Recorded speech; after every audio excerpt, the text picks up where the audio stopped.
Hi, my name is Michael Poley, and I've never seen Buffy the Vampire Slayer. My friends are obsessed and always make jokes and references to it, and so now, 20 years later, I've been convinced to watch the show from beginning to end, one episode a week.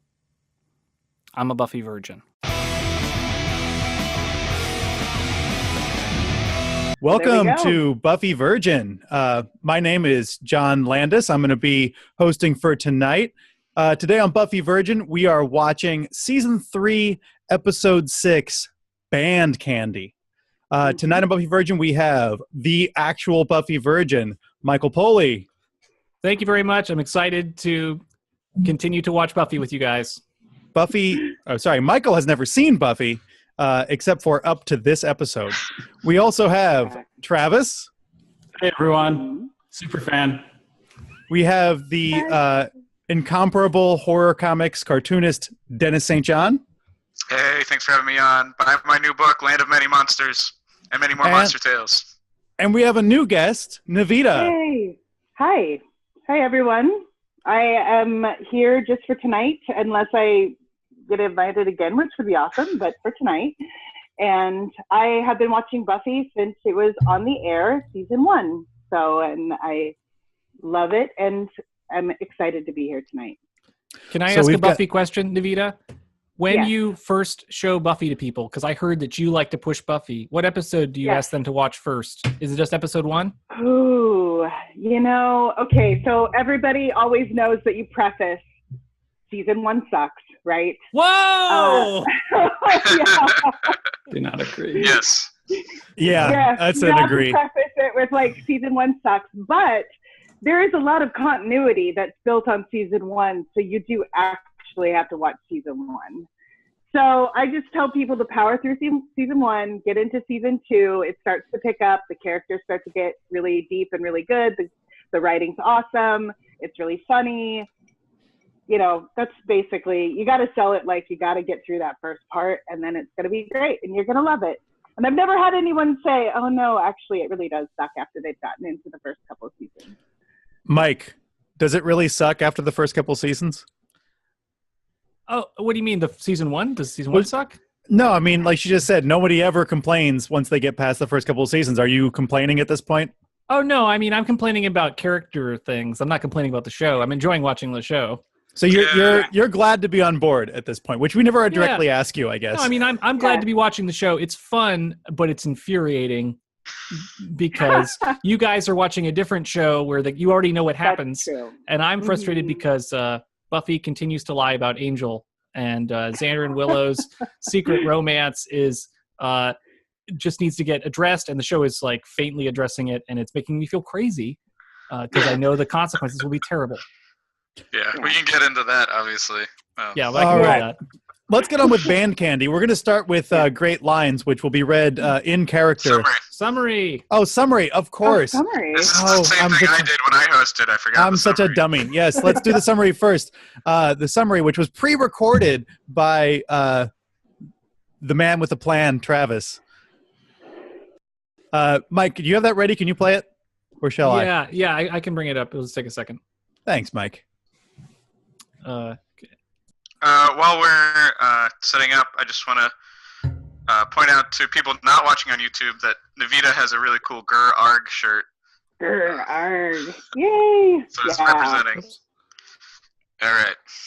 Oh, no, I got to share this a little bit differently. I kind of feel like the guy that wears the band t-shirt to the concert, but, I figured that this is the kind of nerd crowd that would appreciate it. You're correct. No.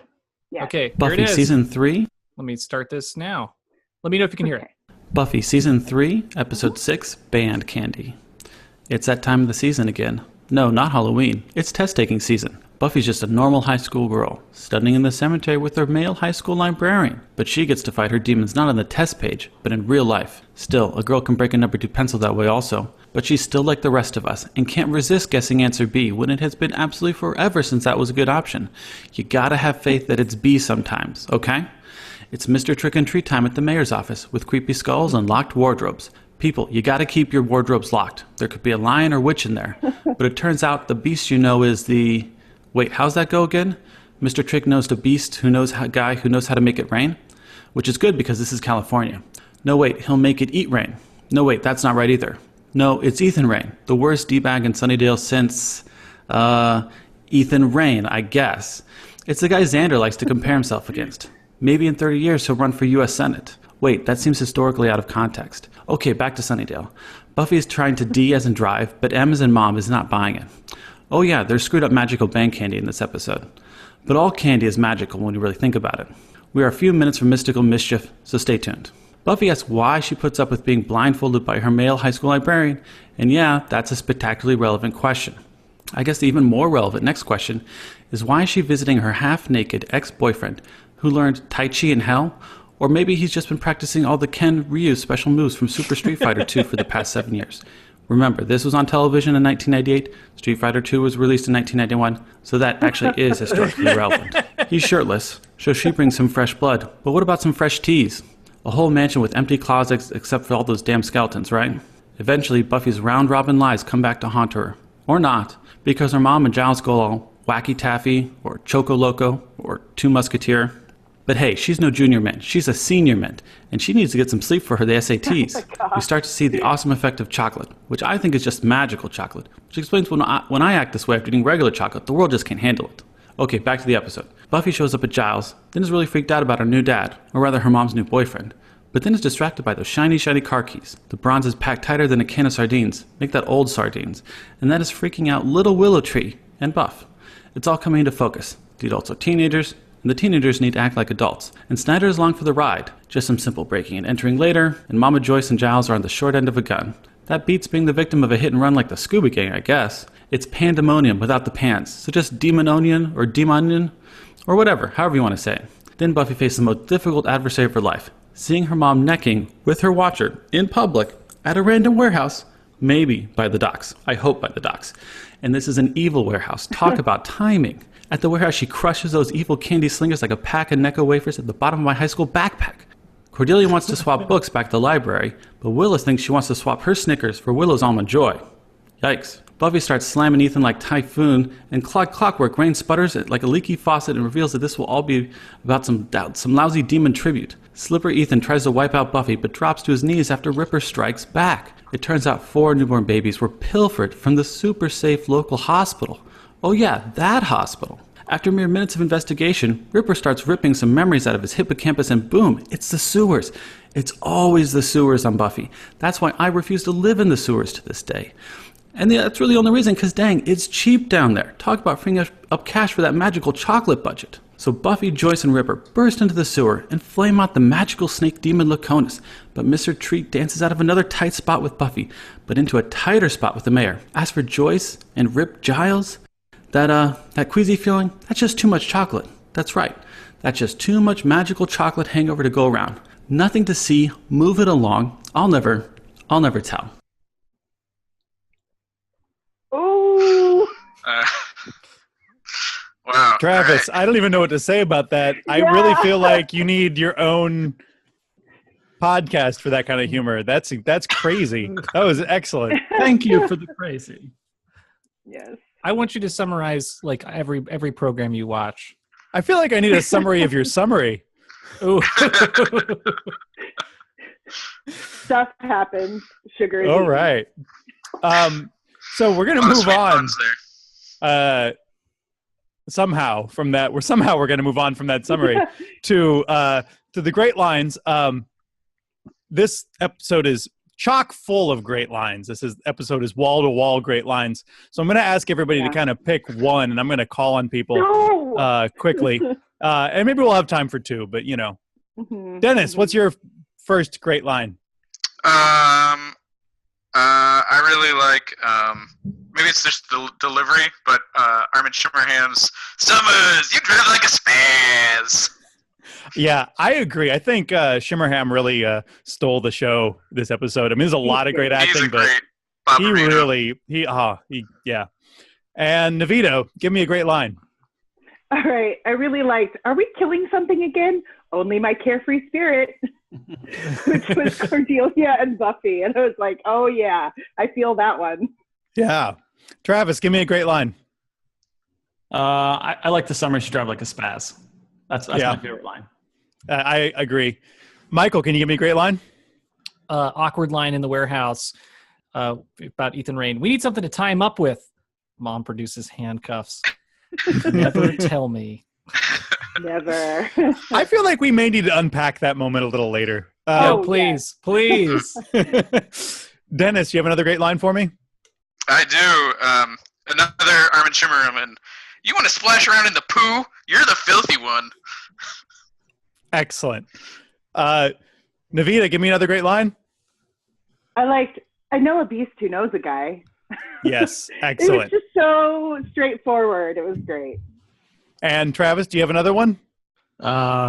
When Ripper's like, I gotta get a band together. That's a good one, yes. Yes. And Mike? Oh, no, that was it for me, just the one bit. I don't know if this is being recorded or not, but I do want to call out the fact that, Travis, your webcam is doing an amazing Max Headroom thing where you're jittering back and forth. Whatever it is, don't fix it. It's awesome. All right, so we're going to move on to our weird noticings and trivia section. This is usually our longest section, but it's unusually long today because this is a particularly exciting episode. And also because Nievita is like really quick on the draw with both the insights and the trivia, which is excellent. So I want to start off, Nievita. You have a noticing here about foreshadowing right off the bat. Do you want to talk about that? Yeah, there's actually several instances of foreshadowing throughout the whole episode, but one of the first ones is as they're sitting in the graveyard, Giles is reading off the answers to Buffy for the SAT questions, and he references that all systems tend toward chaos. And that basically right there is just like, bam, there's the episode. All you need to do is pick up on it. So I really love that. Who loves chaos? It's Ethan Rayne. Yeah. Well, with the foreshadowing, you should really host some sort of podcast where you do literary analysis of stuff. Like, Funny enough, I do that. Oh, yes. Nievita, would you like to, now that we're on the recording, talk about your podcast? Yeah, so a friend of mine, my friend Shannon and I do a YA literary analysis podcast where we are focusing on a particular author, Maggie Stiefvater, and she has a series of books called The Ravin Cycle, and they actually really reward the reread. And so picking up on foreshadowing and themes throughout those books is actually, it's like line by line, there's something that will lead to the next thing, but you only pick it up on the second read through. So it's a lot of fun, and there may not be a whole lot of crossover between this podcast and that one, but if you want to check it out, it's Ravin Girls, like raving IRLs, Ravin Girls, and we're on Twitter and Tumblr and WordPress and all of those fun sites. So you're welcome to look us up. That's cool. Will this podcast be entertaining if you haven't read the series, do you think? So it really depends on your feelings on spoilers, because I think you should just read the books because I think they're amazing. And they're YA, although they're more on the adult side of YA. It's basically like psychics and street racing and hitmen and dead Welsh kings, oh my. Like, there's a lot of, I saw an article that said it was basically a prep school boys meets Charmed meets Fast and the Furious. So if any of those things are exciting to you, that's kind of what these YA novels are. But I highly recommend that people read them, because we're going to be spoiling them from like the get-go. I mean, we literally just spoil it from the beginning. So I teach middle school. Is the podcast young adult friendly? Is that something I could recommend to my students and not get in trouble? Well, see, I don't cuss any more than in canon in the books.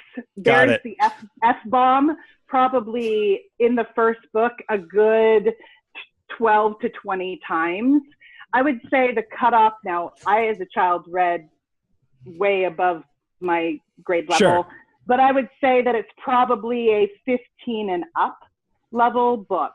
So noted. Yeah. There's drinking. There's actually not a whole lot of sex, but there's street racing and drugs. Street racing's the new sex. Yes. Yes. So anyway, it's an interesting and great series. I wouldn't do the podcast if I didn't love it. So, but I talked about it a lot on my other podcast, so we could move on. That's exciting. All right. So, Mike, you have an interesting noticing about trick and capitalism. I want to hear more about this. I feel like it's so obvious, but I feel like there's this very simple like PhD thesis you could write about trick and capitalism, or master's thesis, because he uses the language of capitalism. He shows up the first time we see him. He's pulling a guy out of a fast food restaurant window to eat him. He like uses capitalism as a way to get people to like deliver food, and then they're the food. It's like. And in this episode, it kind of talks about Ethan Rayne as a subcontractor, and like just the whole language that he uses is really fun in that way. And my literary analysis brain picked up, and I'm like, oh, this would be a really easy paper to write, to pull all these examples together, and like capitalism and murder. Anyway. Yeah, we could definitely like Dracula. The novel is kind of about the old school clashing with the new and the modern, and like the fact that like banknotes erupt when he bleeds and stuff. Like you could really like, this would be a paper. Do it. It would be good as a video essay also, but anyway, I enjoy Trick's language. Your Buffy vlog spinoff, right? Yeah, no, I just need to get physical DVDs so that I can like rip and then recut. Well, I have them, so you're welcome. Ooh. You could borrow. Yeah. Mike, you have a second noticing here about Ethan Rayne, and how do you hire Ethan Rayne?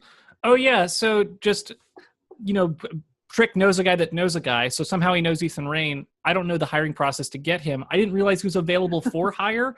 He seemed like he was a personally motivated like creep, not like you just hire this guy, but the show treats it like he is, and like he kind of goes along with Trick's, plan. And like, there's that creepy moment where only if you were hired to do a job would you overlook it, where like Trick like assassinates a guy or kills a guy on his line that like tries to eat some candy.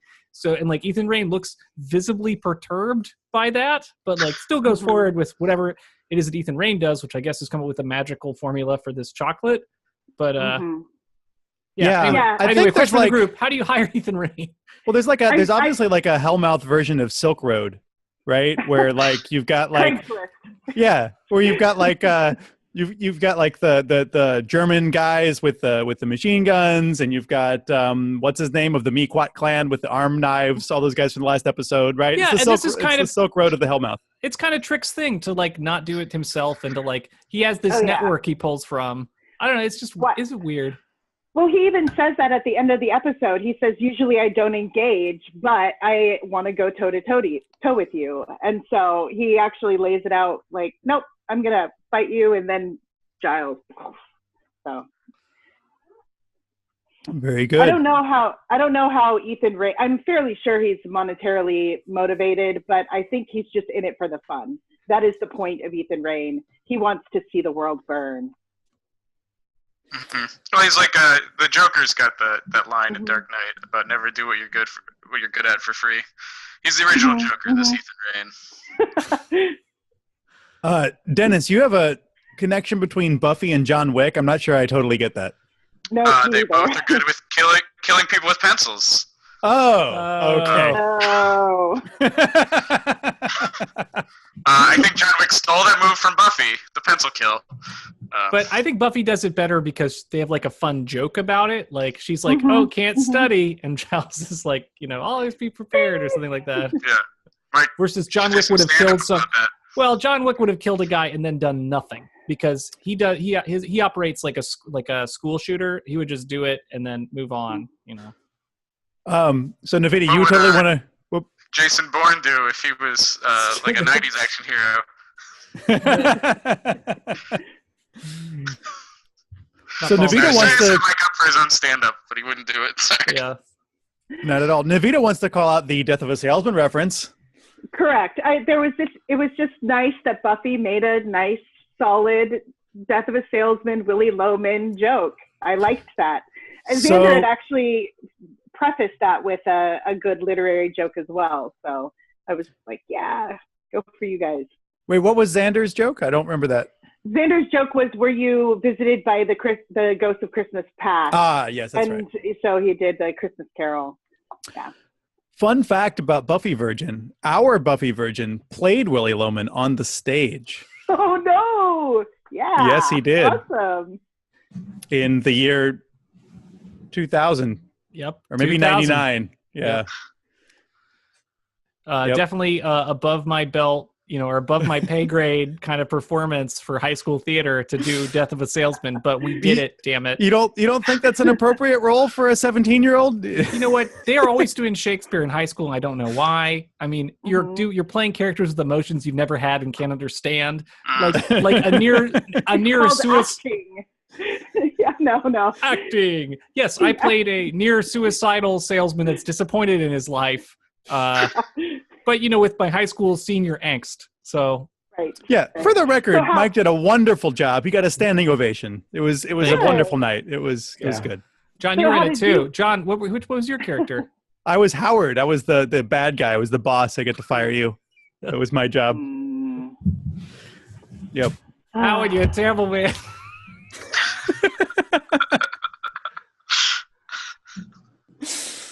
All right. I don't want to do Lomanisms.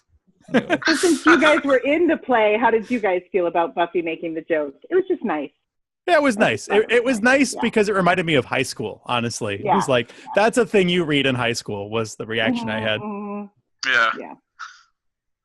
Yeah. Dennis, you want to point out the mayor's cabinet? Yeah, and Travis pointed out in the summary, I just thought it should be noted because it's such a weird, oddity in a mayor's office. And I think they did a good job. I think it's a gross-looking cabinet of curiosities. I agree they did a good job. Juice and stuff. But they suggest that he's like, where's my scotch? And he's looking in the skull as though he would have possibly poured his scotch into the skull and then forgotten that. I don't think the skull is watertight. I mean, maybe it is. No, I think it had a liquid in it, and he smelled it, and it wasn't his scotch. Oh. It was the blood of babies or some shit. Yeah.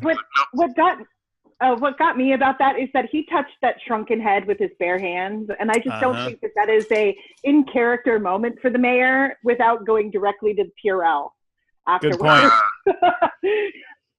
Yeah, that's a good point for a clean freak to have such a creepy horror cabinet and not wear gloves when he goes. I bet you he has sanitized the shit out of all of those items before he put them in the cabinet, and he Lysol's it every sort of warlock cleaning spell or something. Plus, scotch is an antiseptic, right?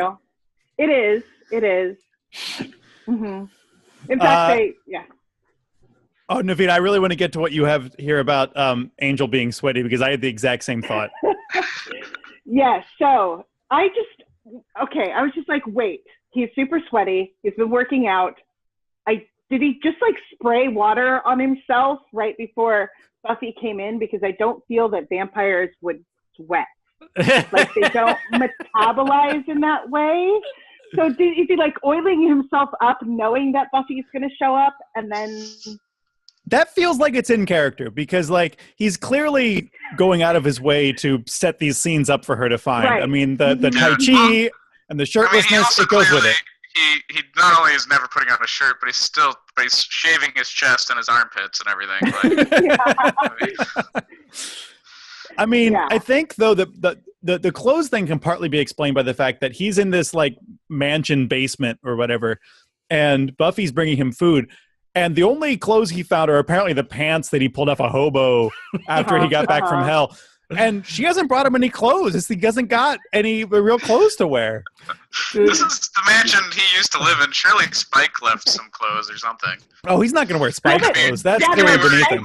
Drusilla's clothes or something. Yeah.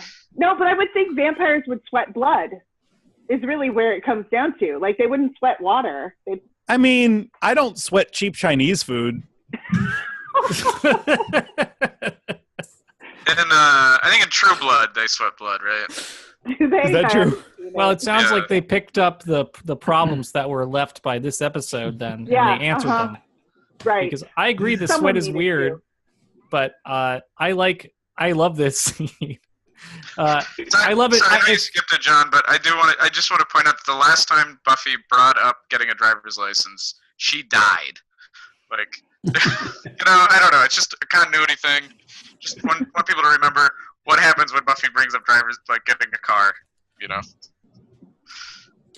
I think Buffy has an anti-driving message because, Cordelia tried to learn how to drive and she lost her mouth or whatever, or her eyes, whatever it was. Yes. Her vision. Yes. Her vision. Sorry, someone else lost their mouth in that episode. Mm-hmm. Yeah, I feel like the writers must be terrible drivers because, driving is like anytime anyone's in the car, it's like something terrible happens. Yeah. Driving and sports are up to no good in the Buffyverse. That's right. Anything to do with driving or sports. All right. Let's see. Mike has a comment about the Angel action figure, which I think is funny. Oh, yeah. So the Angel action figure is obviously shirtless. I haven't looked, but in my mind, it's a shirtless figure. And I would love to see shirtless Angel doing his phony martial arts as a screensaver anytime. We can make that happen for you. It's just like the scene. I couldn't believe how long the scene was, and it felt like there was a filter that had been turned on, like a soap opera acting filter that was turned up to 11 for that whole sequence with Buffy and Angel. It's kind of amazing. Yeah, it feels so separate from the rest of the show when it's just their scenes. Mm-hmm. It doesn't feel like a high school scene. On purpose. I mean, they are sort of separating themselves from the rest of the show, so it is kind of purposefully like this is this atmosphere that is only in this scene with Angel. But yeah, I love it.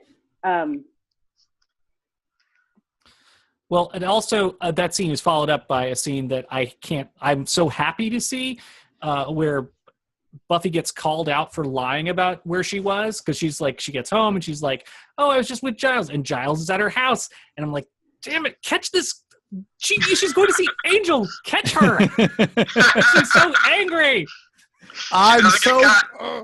For me, this is so satisfying, Mike, because you are emotionally invested in Buffy the Vampire Slayer. This is really great because for all of us, we all know where this ends. Like for you though, you don't know. Like, does Buffy get caught in this lie next episode? Is it never? We all know how it ends. We all know how it ends, but you don't. You don't, and it's great to watch you squirm. It's really great. It's so satisfying though to watch Giles and Joyce like kind of work together, and that I love that fantasy of them working together and how it plays out in this episode. I mean, until the candy kicks in, but yeah. Also, stupid note: Angel's feeling better. Where is he to help out? He said he's feeling better, but then of course he collapses. So maybe he really needs to recover. He's not feeling that great. But I don't know why he doesn't help. There's like, they're stealing babies. These are terrible people. Angel like reacted when there was just a drunk at the school. Like, I don't know. Yeah, I don't know. I feel like the way the episode plays out, Angel can stand up and he can do some Tai Chi. I don't know that he can like run around and kill bad guys yet. I feel it's just this stupid excuse so that Angel can be a secret longer. So it's like he's not in tip-top shape yet, but he's clearly looking amazing. He spent 300 years in a hell dimension. What do you want from the guy? He's got to recover and be in a secret hideaway cave, getting better so no one can know he exists. I feel like cave, guys. It's a mansion. It's the mansion. It's the courtyard in the mansion. Yeah, yeah. No, with Angel and his whole like. I don't know. I actually really love this scene because it shows how awkward they are with each other. And I think everybody's had that, like, trying to be friends with your ex that you're not quite over. And yet you want to know about their life, but you don't actually want to know about their life. And I think they have great chemistry in this scene, actually. So that's a good call. When he tries to bring up Scott, Buffy totally forgot the Scott plot line. Like, I think the writers. Yeah. No, I think she's like, oh, you were actually listening to me. Yeah, I mean, now Angel's verbal, right? He wasn't even verbal last episode. Is that correct? Right. Yeah, he's like, Giles. Yeah. So she's probably talking to him about Scott and didn't even realize that he was actually, listening. So I don't know. I had forgotten about Scott. So hey. There we go. Yeah. I was like, wow, they were still dating? Okay, that lasted a lot longer than I thought it did. Yeah, I mean, I feel like we talked about this before, and I listened to some other Buffy podcasts that also talk about this, like it's sort of a writing weakness that Scott is so throwaway, but I actually feel like that's a really nice reflection on teen relationships, that they're life-changing 1 minute and forgettable the next. Yeah. Is actually really great. I love the in the last episode, the kind of crazy smash cut where she's like, Scott's a really steady guy. He's there for me when I need him. And you just cut to Scott breaking up with her. That's a really great moment. And I feel like that's awesome. And it's why also Scott is so different than Angel. I think it works really well. It reminds me of that moment where Joyce is alone with Armin Shimmerham, right? The principal. And he's like in the warehouse and Giles is off fighting. And he's like, hey, like he's almost like, you want to go out? You want to date? And like, just because Giles is out of the picture for literally a minute, and it's like, she looks at him like she might think about it for a second. And then she's like, nah, But like, that feels like high school relationships, right? Where it's like, oh yeah, maybe this doesn't matter. This thing that was super important to me. Mm-hmm. So moving on to the parts of the episode where the chocolate starts to kick in. Dennis, you wanted to talk about Joyce and Giles, just sort of like how they're eating the chocolate as they lecture Buffy. Yeah, great. That acting is great. How like this scene is like this normal lecture scene and is like dramatic and stuff, but just like they're constantly shoving it's just good acting. They're constantly shoving. It's good prop work, is what it is. It's good prop work. I was going to say that if you didn't. It's some good chocolate props. And yeah, that moves right into the chocolate bonanza that is to follow. And Nievita, you have a similar experience with the band Cream in high school? Yeah, no, I can just absolutely picture that album just really gears, and listening to it on the record player and laying back, and I won't say what substances I may have been imbibing, but it's very similar with the listen to this part, man, this is it. Like, it was I love it. I also really like her being like, do you like, I forget what band she said, but do you like this? Croft? Seals and Croft. Seals and Croft. And he's like, what? Yeah. Just the teen Joyce being like, no, me either. Like, yeah. He's so disaffected, and she's such a nerd. She's so dorky. It's adorable. Yeah, Joyce's lines are like, they didn't make any of the great lines at the top of the show, but I feel like she has these sort of like supporting lines that are amazing. Like every time she's like, oh, poor babies. Like, it really just underscores everything else that's going on. She's great. Yeah, there's some great like whatever it's called, where there's just like almost just when there's a lot of dialogue going on at the same time. There's a lot of like throwaway background lines this episode. Joyce has a lot of them. Snyder has that one where they go into the chocolate factory and he's like, it smells so chocolatey. They're not like these great punchlines, but they're just like the chocolatey line. Christine Sutherland has said that this is her favorite episode. It's the lady who plays Joyce. She loves this one. So, and you can see it. They're having a lot of fun. Yeah. Very Juice Newton. Yeah, very Juice Newton, who I looked up and I was like, I don't see that coat, but sure, I'll take your word for it. Who is Juice Newton? I didn't get that reference. She was a pop country crossover singer in the 70s, and she did the song Playing with the Queen of Hearts. Oh, that's a good song. Yeah. That's on the GTA San Andreas soundtrack. That's a good song. There you go. That's Juice Newton. You wouldn't know. I had to look it up too. So. All right. In playing very with the specific and very dorky. Yeah, it's good.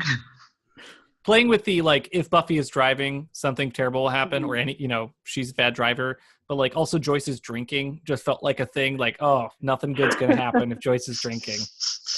And I love that. Last time she did schnapps, her best friend died. So. Yep, that's right. Yeah, that's right. Yeah, poor Pat. Yeah. R.I.P. R.I.P. Pat. Yeah, I was trying to figure out what she was drinking. I was like, it looked like a Frangelico, like Irish cream. Oh, no. The bottle they bring out is totally Kahlua. Kahlua. Yeah, which supports like a crazy theory I have about how Giles' house is just full of like really fruity liqueurs. Like, I don't understand. Like, he has scotch before, but then like later when Whistler is like, there's no good drinks in Giles' house, he has these like really goofy liqueurs. I don't understand it. He probably takes all the scotch to work. That's what it is. He's got it under his library desk, so he can just pour himself one in the middle of the day. He's alone in the library, 6th period, drinking scotch. It also seems very teenagery to just drink Kahlua straight. To be like, totally. I love, like, that's actually something, not that my brother drinks very much, but like last time I went to a bar with him, he just ordered a shot of Kahlua, and I was like, whoa. Not even a White Russian or that's not a thing. No. But actually, I know people who do shots of Kahlua. Really? Who are these people? Sticky-throated bandits. It's just... They just thought it was like, they just did it. They drank lots of different kinds of alcohol, but they would just pour out little shots of Kahlua, and they'd all drink it together. No thanks. I know a shot called the Baby Guinness that like is Kahlua on the bottom and something that floats on top of it that looks like the head of a Guinness, and it's disgusting. That is disgusting. Let's talk about Giles' teenage accent. I feel like there's a lot to discuss here. Nievita, first of all, you have a great piece of trivia about this. Yeah. So the Ripper accent is actually Tony Head's actual accent, and so I just love the fact that he basically gets to use his actual accent for this part. So, and he does a really great job of flipping back and forth between the two. There's a little bit of a hint when Buffy walks in and he's, they're chastising him, or they're chastising her, sorry. And he slips just a little bit. And of course he throws in like, I forget what exactly he says. Anyway, doesn't matter. But he does a great job of flipping between the two and making a clear delineation between Ripper and Giles with the accent. Yeah. Well, I mean, his body posture is totally different also between like stuffy Giles and relaxed Ripper. But like the accent thing is interesting though, because the accent that Ripper has is a much lower class accent than the accent that Giles has.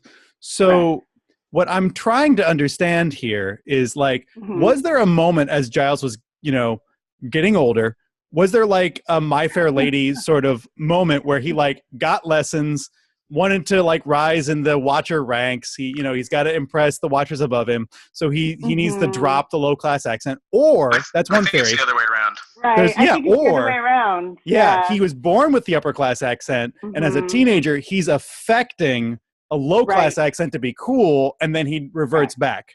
Yeah. Right. That's what I think it is too. That's really interesting to me. I would go with that theory. I go with the other way, where he was low class and then he learned his fancy accent. But he says that his dad was a Watcher. His family, his grandma or someone. His grandma was a Watcher, yeah. Although maybe is being a Watcher an upper class thing? I mean, I don't know if that's necessarily a given. Yeah, I think it is. We can argue about that maybe next episode.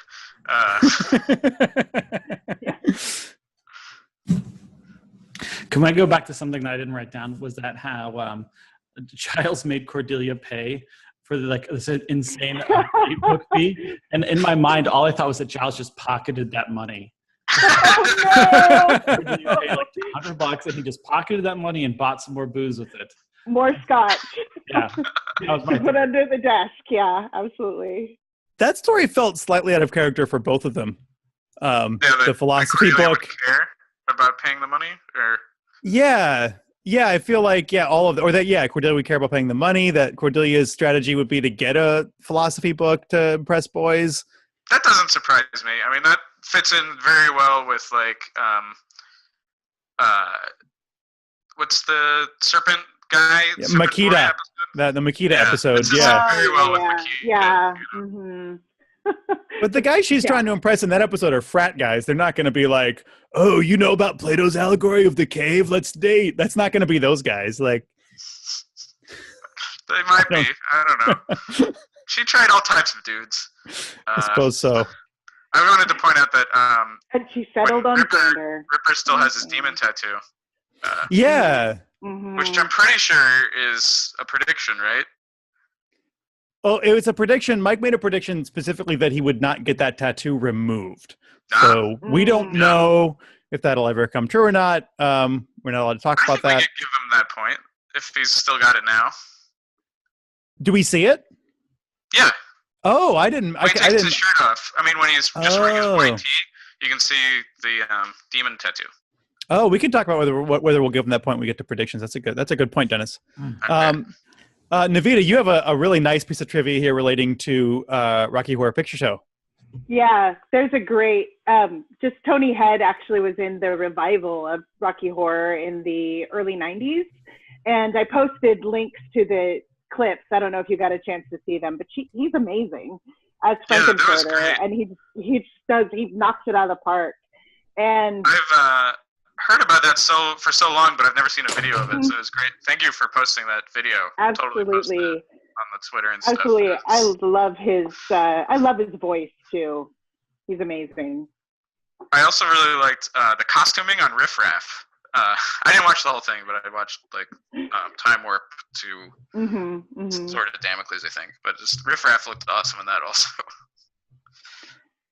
Yeah, I was surprised that someone has like the whole 91 show up, and then I guess they did another 2005 little revival show as well. So, yeah, no, he has a great voice. He just has an amazing voice. So, I wonder if we'll hear any more of it. Hey. How close do you think the Ripper's accent is to Spike's? Because wasn't that was the other trivia, was that Spike's was taught to Ripper that Tony Head used to teach Spike how to do lines. Right? I can hear it. I mean, I can answer on behalf of my English girlfriend that she says that Spike's accent is ridiculous and not believable. I disagree with her. Yeah, I mean, I do too, but, doesn't seem to convince her for some reason. I can't imagine why.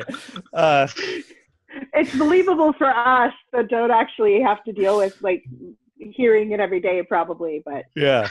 So, speaking of my English girlfriend, one lesson that I've learned is that you should not go to England and say spaz. In British culture... spaz is a really offensive term. It is like saying retard in America, and probably should be here too. We probably also should be offended by it, but we're not for whatever reason. Right. That's something I learned the hard way in front of my girlfriend's family. That was a fun time. It was just like one of those like needle scratch moments where you're just like, oh, did I do something? I also have a hard time seeing you casually say spaz, but... Is that an 80s thing or a 90s thing? I feel like, yeah. I mean, I feel it was, I don't remember the context when I was using it there, but I feel like it's a term I use to describe myself in a self-deprecating way. Like, oh, I'm spazzing out. Like, nope, not funny. No. Not funny in that context. Shouldn't be funny in our context, but more acceptable here. And this is a little bit of spoilers. In the Buffy comics, Buffy goes super into the future for a few issues, and like she can't handle like everybody's future dialogue and stuff, but she drives a flying car. And they're like, "Summers, you drive like a spaz." That expression lasted, huh? It endures. So, Mike, nice callback. You are not allowed to predict that Buffy will travel to the future in the comics. Oh, really? That she's going to drive a flying car. It's going to be a Buick. Yeah. Anyway, got it. That will not be an allowed prediction. I don't feel like we're including the comics too much for continuity. Buick Skylark. Yeah. There you go. No, but I do have a fantasy that in the year 2035 we will eventually get to the point where we will be doing a podcast about the comics. About the comics? All right. We'll get there. Yeah. We'll all be Buffy virgins there at that point. Season 8. Oh, I've read season 8. No, yeah. Yeah, but they're up to like season 11. I read season 8, and I think I stopped at season 9. But Wait, they're up to season 11 in the comics? Yeah. Oh, man. Okay. That sounds about right. I haven't been following it either, but yeah. And there are Angel comics to read too, so there's a lot of work. There are. All right. Speaking of a lot of work, let's talk about Ripper / Ethan. Oh yeah. Let's do that. I want to cut to the end a little, like just the fact that Ethan at the end of this gets handcuffed by Ripper and then is paid money afterwards. I'm like, this was a win-win scenario for him. Like, he got everything out of the scene could have possibly wanted. Like every trip to Sunnydale, it ends with some sort of sexual torture with the Ripper. But he actually gets to do it to it's actually Teen Ripper. It's actually the Ripper he wants. I didn't write it down. It is a little bit later, but when Buffy actually does punch Ethan and the little jump that Giles does of joy is like my favorite thing in the episode. It is the best moment. Yes. Yeah. They're so good. They're so good together. So I would like to ask the question of where you think Faith is during this episode. My theory is that Faith has found some really hot older person that she wants to seduce and is having a lot of fun. Where do you think Faith is during this episode? It's a good question. Yeah, I feel like she's pretty adaptable to this kind of environment with kind of loose morals or unconfusing morals. And so she's enjoying herself, I would think. Mm-hmm. Also, like, apparently, I don't know. I can't, it's hard to guess, but I assume she is like in a confusing tryst at a party with that spans the generations. Yeah, I bet it took her a really long time to register what was going on, and was just like, these little dudes like to party. Didn't really register the magic part of it until like way late. Let's talk about Xander eating candy and the effect it has or does not have on him. Yeah, that was kind of lovely where Xander takes a bite and they kind of talk about what the candy does and how it makes you kind of act like immature, like you're 16. And then Xander's like, oh, that's why it doesn't work on me. And like, I thought it was really fun call out to like, it actually doesn't have an effect on him. It's kind of charming that it wouldn't affect kids. It really just affects old people, right, who are the protectors of babies. So it makes sense. Well, it's a nice acknowledgement that Xander is the worst. Like he's been the worst this whole time, and it's like the show isn't oblivious to the fact that he's the worst. Right. Do we see any of the other? Do we see any of the other characters eating the candy? I actually didn't look for that at all. Yeah. Does anyone else? No, I think it's just Xander. Or Willow. So, okay. All right. Well. Sound like hotcakes. Yeah. That's a good joke. But that was also a good one. Yeah. Although that moment. I was like, I love this dialogue, but I hate this footsie. Oh, God, I hate it so much. There's so much rage. Brilliant writing with this terrible romance. Yeah. I think we can all just agree it's the worst. We can. Nievita, you have a point here about gun safety. Yeah. So when Giles pulls the gun on Ethan, and when Ethan's trying to crowbar in the back of the head, he cocks the gun, and she takes it from him and puts it in the back of her pants without decocking the gun. Like, what are you doing? Why? Yeah, it was just a weird thing. I mean, I don't know if someone just didn't say, oh, by the way, you need to put the safety back on. I don't know that much about guns, but I noticed that she didn't do anything with it. I think Buffy, it's consistent with Buffy isn't good with guns, right? Like last episode, she's not. Cordelia is the one who shoots the gun and it goes way sideways, but she's just not like a gun person. That's not right. What her world is. Even putting it in your waistband just seems like a way to like lose a butt cheek. Not the safest place to put it, I guess, but yeah, I don't know. I didn't think it was very smart. That's all. It's just to be cavalier and cool. I mean, it's like total actor gunplay. It's great. Oh yeah. Yeah.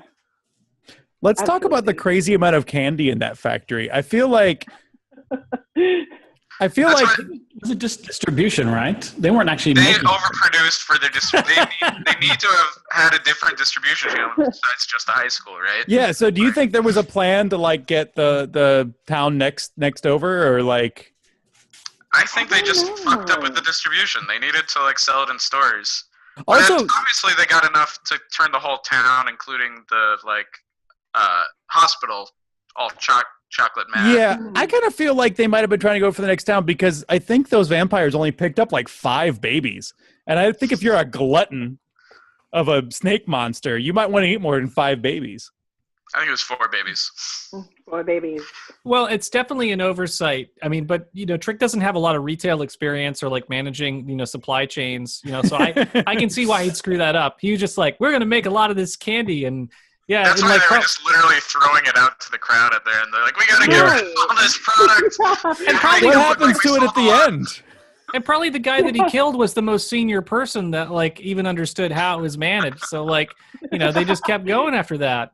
I feel like if there was like a yelling have irresponsible sex candy, that would be like a really valuable street drug. Yeah, obviously all that chocolate still exists at the end of this episode. Yeah. That might be something that comes up again. I don't know. Oh, that's true. Well, you know what? I'm not going to predict that. I think this chocolate's gone, but that's an interesting red herring to put out there.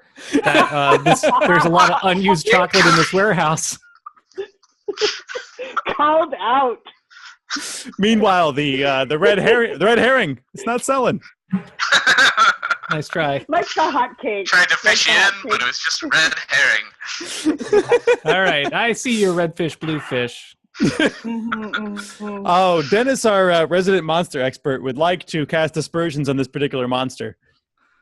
The CG Laconis fucking sucks, man. Yeah, I know this is the show's first attempt at a CG monster. It's so bad looking, and everybody who worked on it should be ashamed. But it probably cost a lot of money. It did. Yeah. Like $1998, that's a lot of money. I also could see, like, if they made, like, a real prop that then Buffy caught on fire, I could see that being just, like, a spectacular disaster that kills the actor. So I understand why you do the CG if you're setting the whole thing on fire. But it just looks so bad. Like it does look bad. The texturing is really insane, and like its face is just like a dune worm, basically. Yeah. They could have done. They could have done a giant puppet, and it would have been fine. Not even a giant puppet. They could have just done perspective puppet, and it would have been fine. Just reuse the snake monster from the university campus or whatever. Nope. Oh, that would have been kind of cool if it's like Makita's return. Nope. It'd be great if they just called it Makita 2. Makita 2. The electric boogaloo. I'm not sure how that works. Return to the blue Makita. Oh no! There's another great little foreshadowing line when the mayor's on the phone and he says, "Call the public works. I have issues with the lighting and the exposed gas pipes." And I'm like, oh, so they just hand it to you on the silver platter that there are these exposed gas pipes and these giant torches everywhere. That was kind of nice. I like that just as an act of, just as like weird mayor stuff, like whatever, he's fixated on the thing that's immediately in front of him. I thought that was fun. It was like a fun little business. Do you like him as a mayor, Mike? Do you think he's like a fun mayor character? Well, he grew on me this episode. I think he's like more fun and interesting this episode. Yeah. He's just a creep last episode where he's just like, being told about terrorists and he's like, wash your hands. This, I feel like his character developed a little bit more. So like he's definitely constantly a creep, but he also has some genuine mayor concern, like he's in the sewers, but only because he's probably going to spend more time there. And so he wants to get these issues taken care of. Right. He's just like, he's like such a weird character. Yeah, it's super weird. I don't think he'll be last longer than this season, but it's fun to spend time with him. Yeah. I mean, obviously, as soon as Buffy goes to college, this shit is done. We're done with this mayor. Dennis, you noticed something in the in Xander's locker? On his locker, he has one of the Cordelia Homecoming Queen flyers in there. Nice. Yeah, I noticed that too. That was awesome. Mm-hmm. Who does? Xander does. He's got a Cordelia poster. Yep. And we have some bookends at the end. The end comes back to the beginning.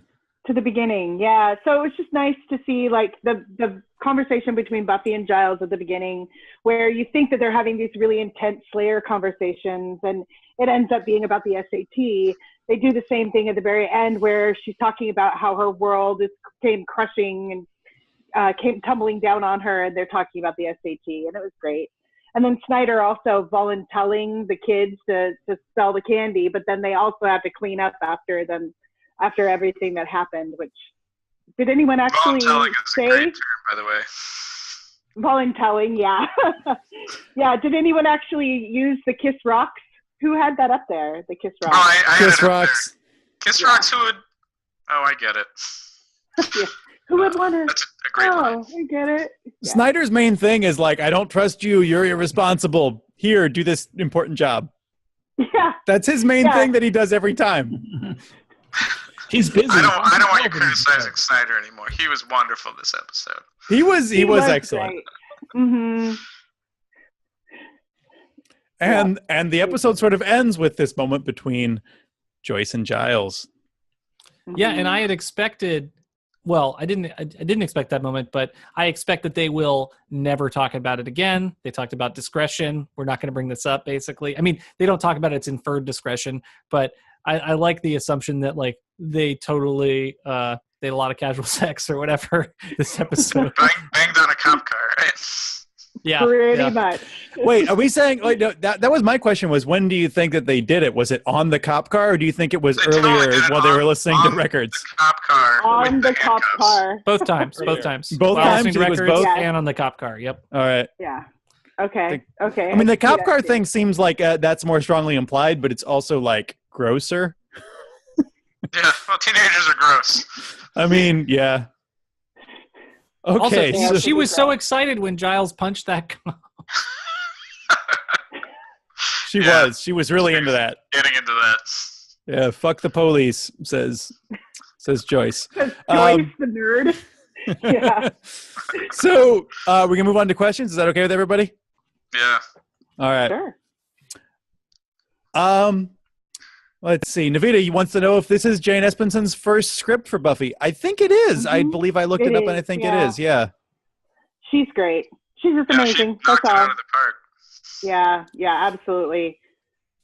So, and someone else had a comment here, Travis, about Angel season 1 DVD. I love that episode. Room with a View is one of my favorite episodes of Angel. It's amazing. Yeah, and she does a whole audio commentary. It's really fun. And I think she also does worked on a bunch of stuff. Yeah. She's continued to be active, and I think I have actually a list of. I think she did another great interview. I think she's done a couple of really good interviews. And I'll try to find a link to one of them that she did. So give me a couple of minutes, and I'll try to find the link. While Travis is Googling, Dennis wants to know who among us has actually sold chocolate bars as a fundraiser. I never did. I have. I did not. I had to do it every year at my elementary and middle school. And just like Buffy, I would do the bare minimum and just have my parents buy a box and be like, I'm done. I don't want to do any more than this. But my brother was super into it, and he would always try to get the top prize, which like the top prize was like a bike or something. So he would like go out to the Tulane campus and sell like to all the college students. Oh, smart. Be like really hardcore about it, and he never got the top prize, but he would sell like 500 boxes to my like one box, you know. That really sounds like your brother. So Yeah, I know. So I found the link because I had bookmarked it, but it's actually the Writers Guild Foundation website. So you just go to www.wgffoundation.org/WP-content/uploads/podcasts. And they have interviews with Ben Edlund, Drew Goddard, David Fury, Janice Benson, Marty Noxon, and a bunch of people who worked on other television shows that I don't actually know. Yeah. So it's a really great website. So all the they even have the Molly New Sisters, I think, from Bob's Burgers are on there. Anyway, so definitely check out this crazy website and really good interviews. Tons. Really fun. Didn't she also actually start the show Warehouse 13, which I haven't watched, but I believe that she was one of the showrunners on that as well. And she had done Battlestar Galactica and Deep Space Nine and all those. And I think she did Gilmore Girls after Buffy, right, Trev? Yeah, Gilmore Girls as well. And then she also worked on Once Upon a Time. And then I think either she or Marty Noxon had a show for Lifetime that was actually supposed to be pretty good. And then was it Marty Noxon who just wrote a movie about anorexia? I think it was Marty Noxon. That's Marty Noxon. Okay, yeah. And I really want to see that movie, but thank God they've kept working pretty hard. Both of them are amazing. Yeah. Mm-hmm. Well, Marty Noxon is just a spoiler alert queen. So I can't listen to any of her interviews or audio commentary yet because she'll be doing audio commentary on a season 2 episode, and then she's like, "So talk about how she's gonna." Yeah, it's season 5, which is what we're filming right now. This is what we're doing. It's like, no, this is a season 2 DVD. So Dennis wants to know if any of us are still having high school stress dreams in the way that Buffy did based on her SAT stress. Yeah, I still do every now and then. Do you guys? Not school. Definitely work, but not school. Yeah, I haven't had school stress dreams lately. I did for a while. And I think I had more college stress dreams than high school stress dreams because I blew off high school pretty hard. Well, that's the thing. Like, I blew off a lot of college and high school, but I still every now and then get a stress dream about it. And so I'm like, this stupid metaphor, I hate it. Like, but it's the thing of like, I'm either naked in class. It's really classic stuff. Like, I'm either naked in class or like there's, there's a test you haven't studied for. Yeah, like a class I didn't even know I was in, and I'm just like. I feel Mike and Travis really stressed high school pretty hard. Do you guys have high school stress dreams? I mean, I stressed it at the time. Didn't have to stress it in my dreams, so. Interesting. Just in real life. Just in real life, yeah. I'm going to guess Travis doesn't dream. Yeah, I'm much like a robot that way. So, yeah, I don't really dream. But androids dream of electric sheep, man. They Do they? Do they? Do they?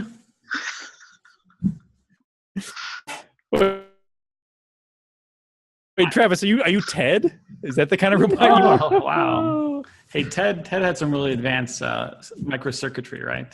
Just not programmed that way, young lady. Oh, God. In the summary, like the only bigger D-bag in Sunnydale was Ted. I almost said that. But then I'm like, Ted wasn't really a D-bag. He was just insane.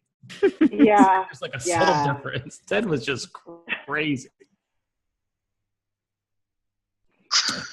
Nievita has a question I think is interesting about whether the reveal about the mayor working with and paying tribute to demons was kind of underplayed. Do you guys feel like that was given enough weight?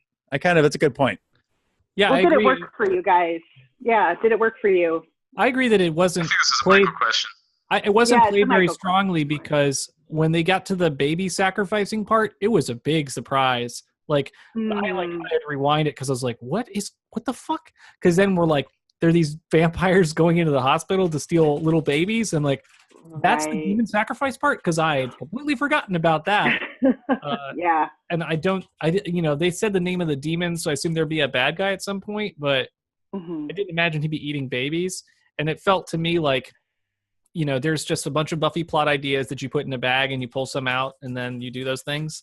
And like, it just felt kind of random, especially considering all the foreshadowing, like Nievita pointed out, that so many other things.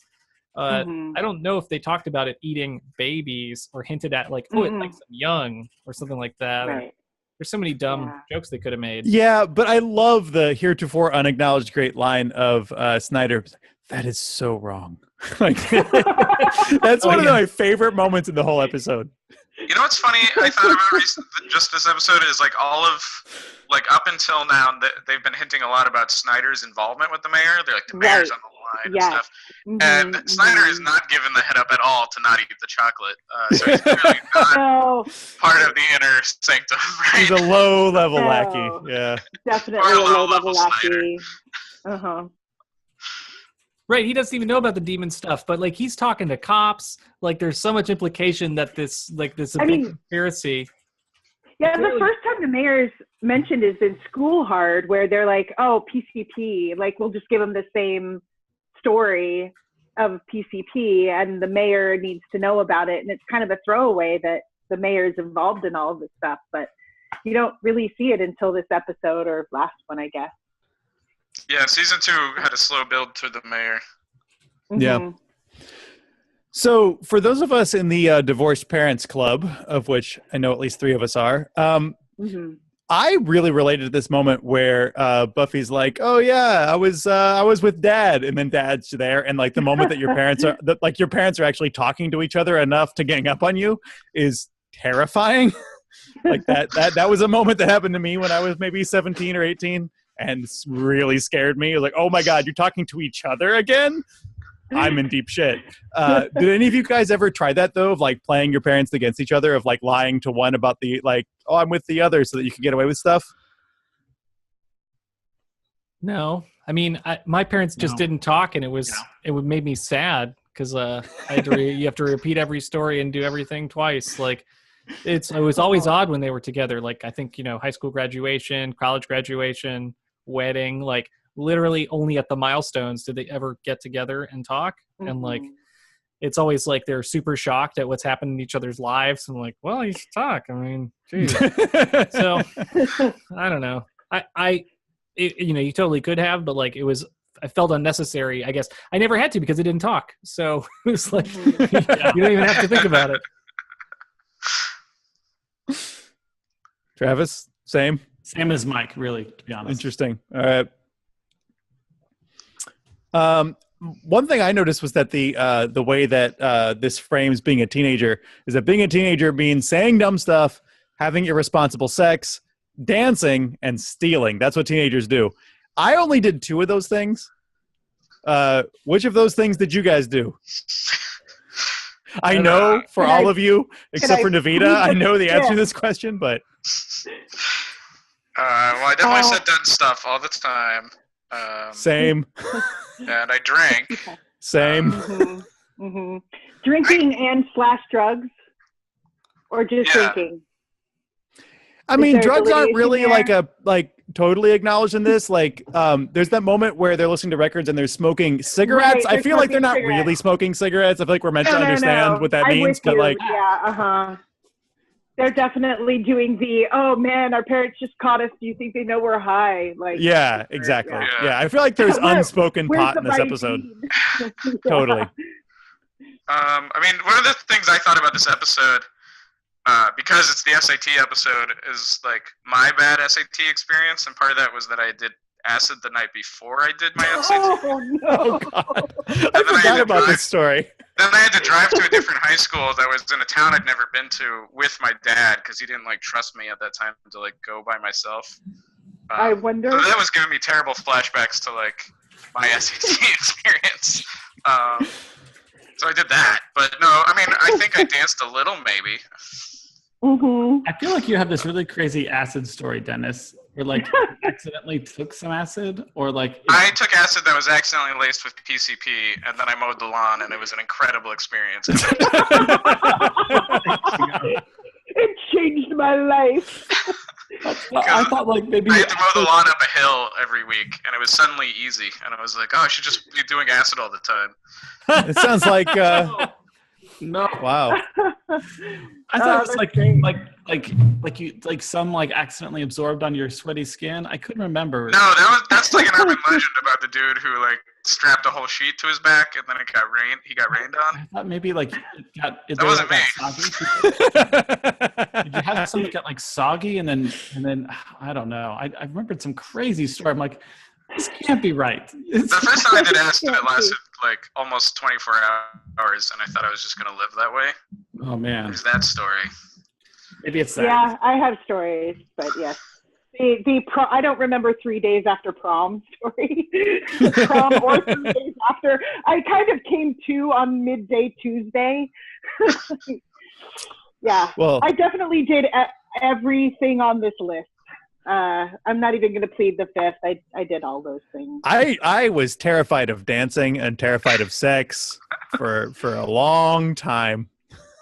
I'll just say I was a boring no teenager. stealing. No stealing. That's and all. Also no stealing. Yeah, I didn't steal anything. Even though stealing was a fad, but yeah, no stealing. Stealing was a fad?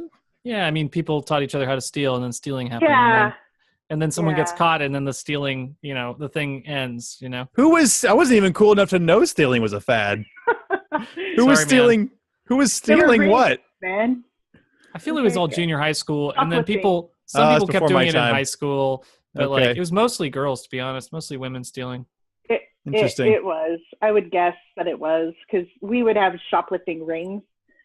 I'm fairly sure that this is beyond the prosecution stage. They can't prosecute me for anything I did when I was 12, but yeah, you'd kind of distract people, and then you'd shoplift. This person would shoplift, and then they would distract the people in the store. And yeah, it was a thing.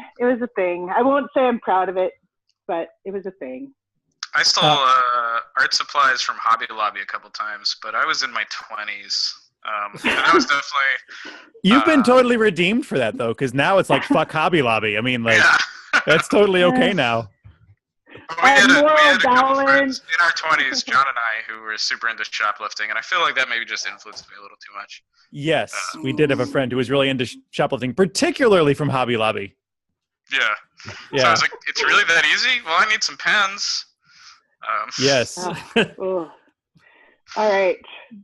I shoplifted lavender essential oils from Whole Foods once. I think I stole some batteries from a convenience store in middle school. Yeah, on purpose. Because it's really expensive and it's really tiny, so it was like the perfect thing to steal. Expensive, yeah.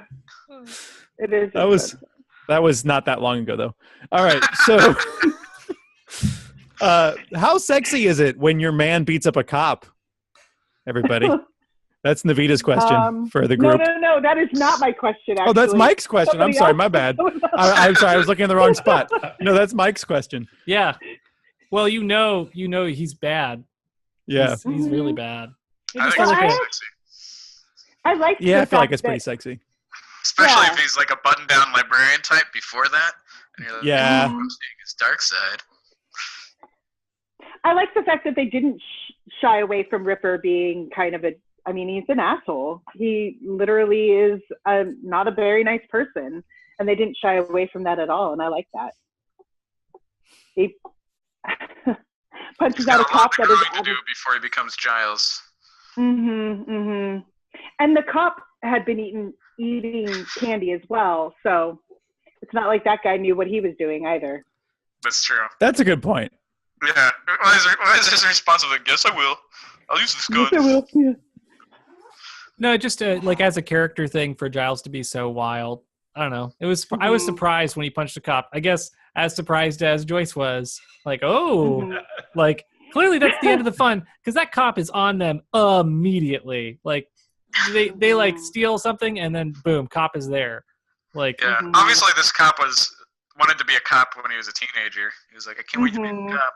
Stop people from shoplifting cool jackets. But it's interesting though, cause so Giles, like old, 16-year-old Giles, if that's what he's become, right, is super rebellious and he's an asshole. But like the Giles we know is like super buttoned up, and I think that's kind of a true thing about some people. The people that are the most buttoned up had the most like crazy lives that they had to like rein in a little bit, because like I would say as an adult, the buttoned up people I know, when they tell you like their lives before you met them, it's always like, what the fuck? Wow. Like those people just like, they went off the deep end doing stuff that you would not believe when they tell their personal stories. And I don't want to tell anybody's stories. It's not my business to tell them, but like, listen to the Moth. But like, there's just plenty of like, just effed up stuff people do. And then they end up like Giles. Like Giles doesn't just happen overnight. Yeah, or not. Like, I mean, I feel like I'm more disturbed. I have a couple of people that I've met who are like, when I get to know them well, it's like, oh, you got nothing. Like your background is like, nothing happened to you. Experience is like the shocking one. Yeah, right? Yeah, exactly. I tell them my background, and they're like, "Oh my God, you did that?" And I'm like, "Yeah. What did you do?" And they're like, "I studied." Like, I feel like I have friends like that as well. It's like, you didn't go to the coffee shop like on weekdays. Just hang out. Well, we know what kind of uptight person Giles is. He's a person that broke all the rules and learned to behave uptight. Right. Yeah. So, all right. Let's talk about the big themes in this episode. Nievita really kind of runs it down really nicely in our notes here. So the first theme being, be careful what you wish for.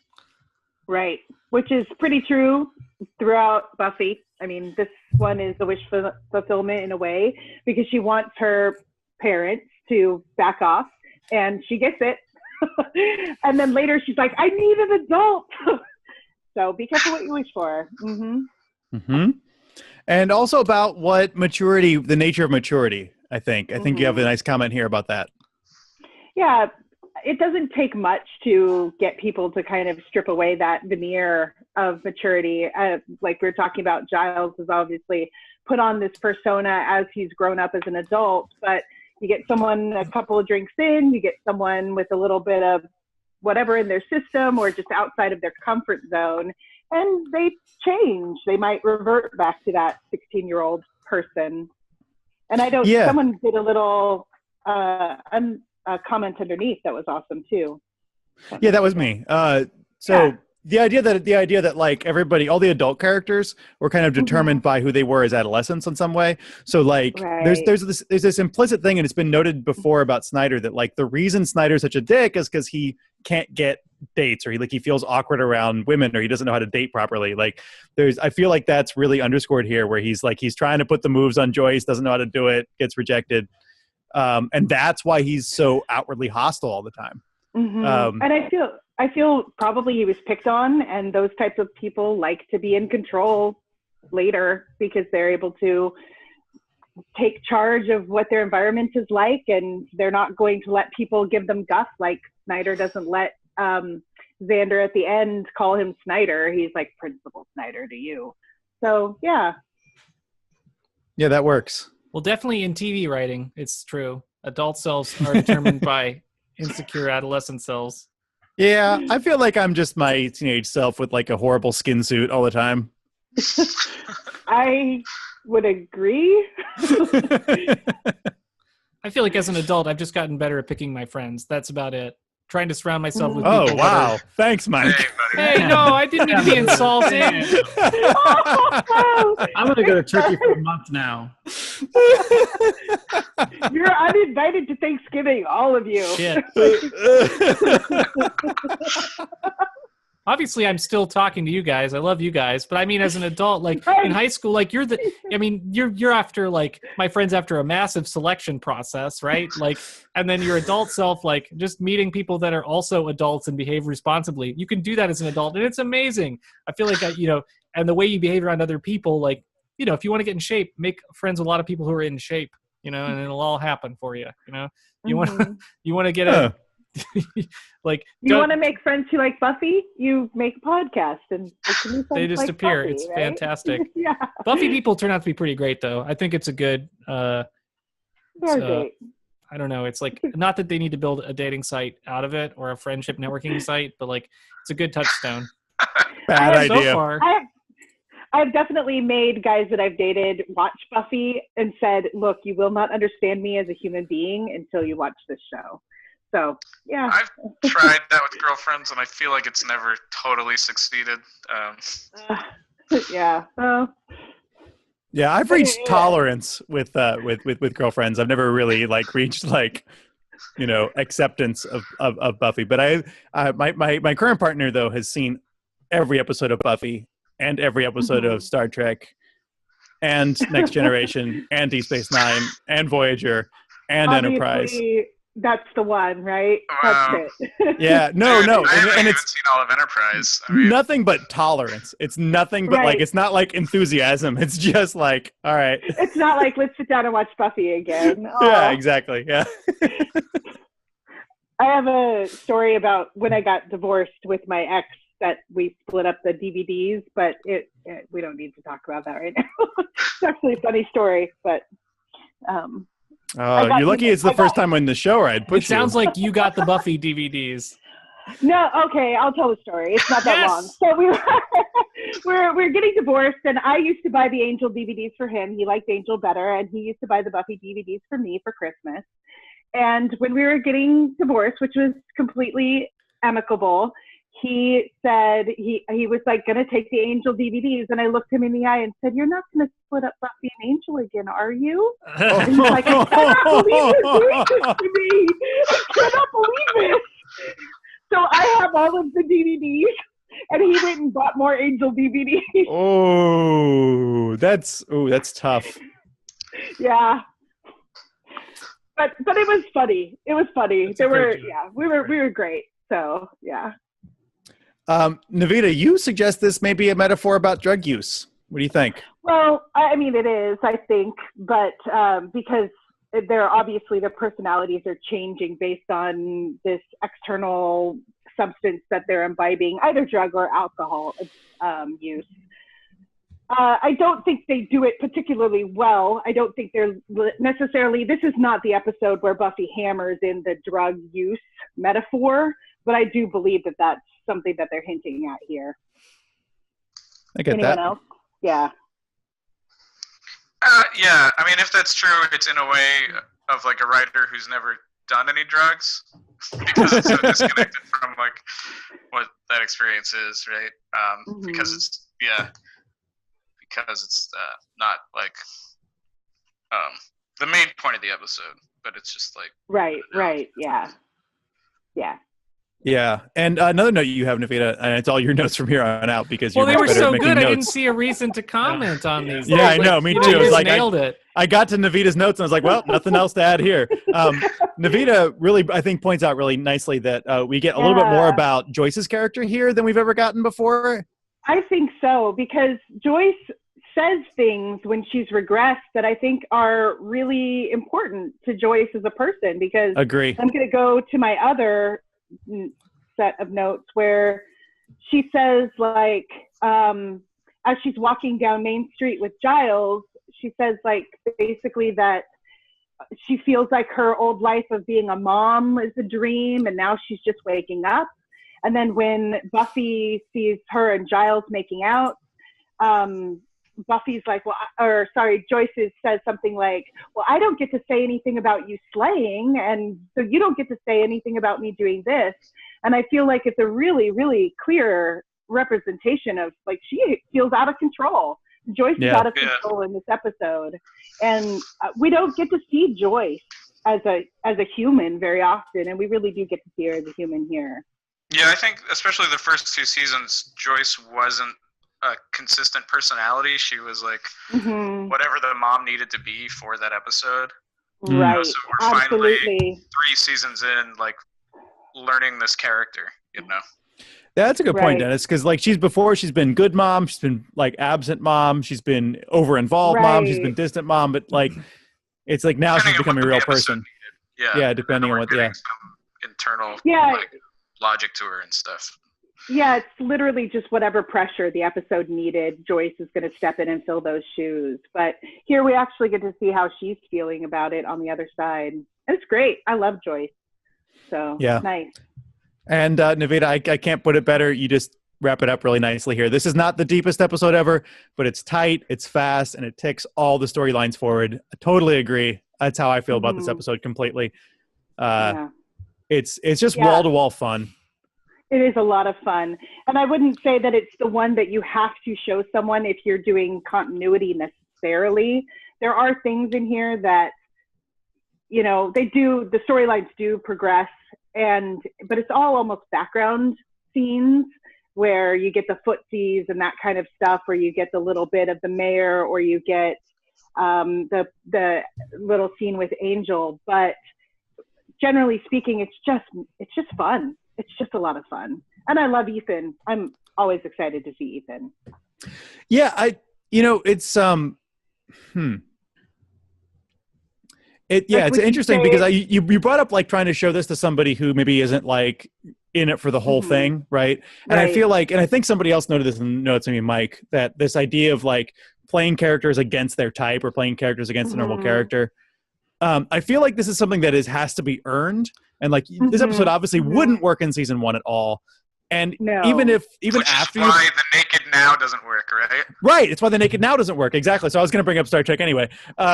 So the Naked Now, which is season 1, episode 2 of Star Trek: The Next Generation. Yeah, totally doesn't work because you can't play characters against themselves because there's a drunk episode, right? Basically is what it is. Everybody gets drunk and it doesn't work. But also even after you have earned it, it still is a dangerous thing to do. So Star Trek Insurrection does this, right?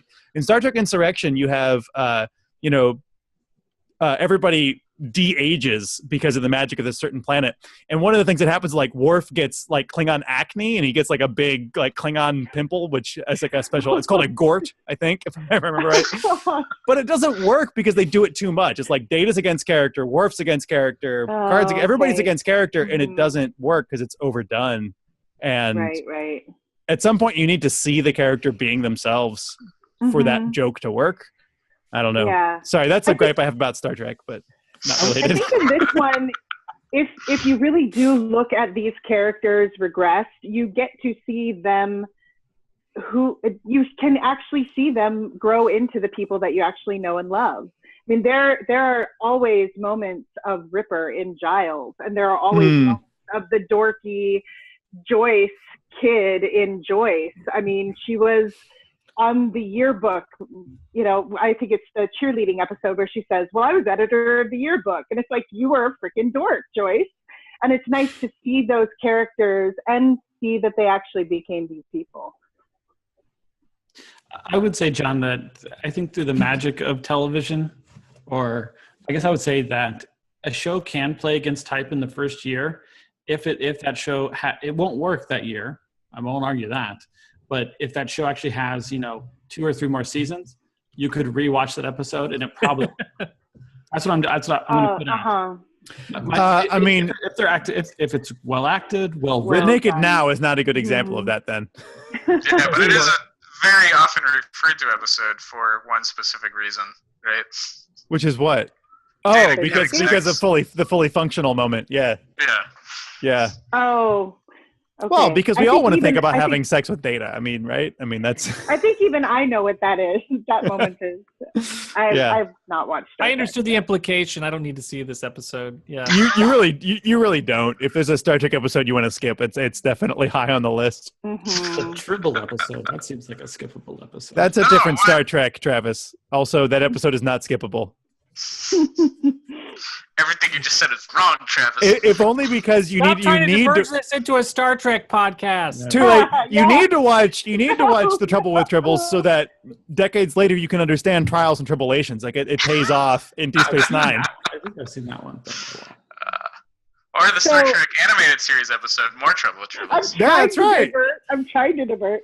So, Michael, since you're the first one since you've seen this for the first time, how do you feel about the characters as young people, and do you think it worked?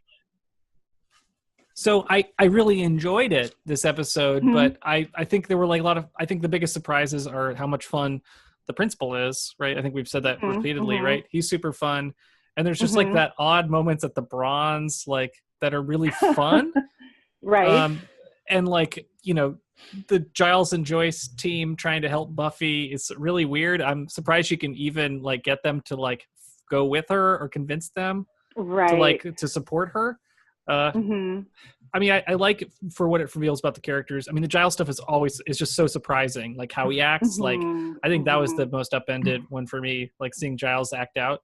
And so I don't like it. I don't like Giles hitting the cop and stuff. That stuff feels really extreme for any human being. And so it just, like, why hasn't Giles been to jail? Like, some of this behavior is ridiculous. Like, I don't know why there isn't a Giles spinoff series, because I want to hear There was supposed to be. There was supposed to be a Ripper series. Yes. Yeah. There was going to be one. In my dreams. Yeah. That show would have been amazing. Oh, God, it would have been so good. So good. Yeah, but I mean, you guys have been through all the other Ethan episodes where you get to see Ripper come out, and it's pretty much in the Ethan episodes at this point. But I mean, he tortures Ethan, and he's not a great person when he's in that persona. So I love it, but kind of a bit of a bad boy. But it's also like, I feel like while I'm watching them, I'm like watching the actors audition for this part of them playing the younger version of themselves. Like, I can imagine a casting person, like when they're doing, and of course I was in an audition before this podcast. I was auditioned for the last podcast. Apparently I'm just constantly auditioning for things now, but I was at an audition and I can just imagine the notes coming back like, okay, it sounds like you got this Giles character. Can you try to do him as a teenager? Let's see how that looks. And it doesn't feel like there's a lot of direction on it. I feel like the actors are really trusted to develop these characters.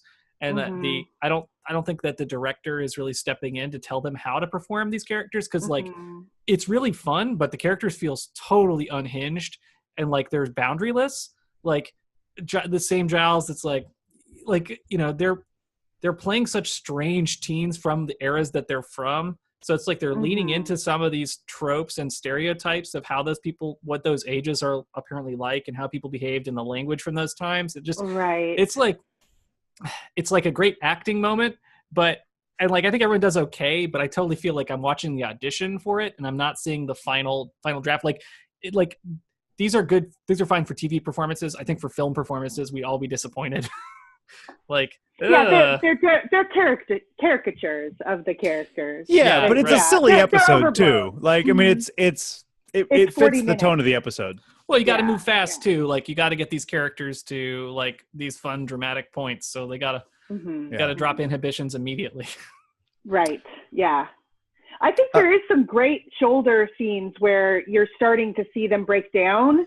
And you see Joyce's body language slip a little bit. You see Giles's accent slip a little bit. And I think they actually do a really good job in those scenes. So, but I feel like I'm watching the actors be themselves in a different ways, particularly Joyce. It's like, oh, this is probably how she actually talks. Like this character she slipped into is more the actress character. Do you think she chews gum with her mouth open all the time? No, I mean, she's having fun with it. Like, you know, she's leaning into the teenager part, but like, I don't know. It's cool to see that side of them. I would love to see them play other parts. It was just fun. Yeah. Yeah. Can we discuss predictions next? Are we ready for that? Yes. Yeah. Please. I feel like this is a heavy prediction episode. Yeah, I know I screwed up a big one. But... Actually, I don't know that you did, unless I missed one. So hold up. So at this moment, Mike, your prediction accuracy is at 68.75%. So you're hitting like a D plus, right? You're not doing so hot, right? First of all, I don't like the school-based grading system. I feel like we need I don't either. Like, I support you on I adopted this system. I would like to say when you were like at an A. So, you know. Well, we need a new system now. I'm not going to do that well. If we keep doing bad, you'll start getting school stress dreams. Yeah. You're going to be chased by the prediction spreadsheet in your dreams. So I already have prediction nightmares because you guys are so like by how the wording, the language punishment is so extreme. So, especially considering you're not the one writing down the prediction. You're being pushed for John's. I do check the language with Mike when I write them down. I know it's not like I make up something nefarious to trip him up later. Chocolate bars all right. come back. So I'm doing horribly. Thank you. That's the update. Great. You're doing. You could do better. Let's just say I feel like we could have an episode by episode grade, but anyway, that's maybe. All right. Oh, an episode by episode. That's an interesting thought. Anyway, so in way back in the third episode, season 1, episode 3, Mike predicted that Giles and Joyce will get together. I knew it, and I'm so excited it happened in this fantasy. So that is confirmed. Yes, I'm glad you confirmed it because I thought you wouldn't. I thought you guys would be like, well, they didn't get together. You know, they just hooked up.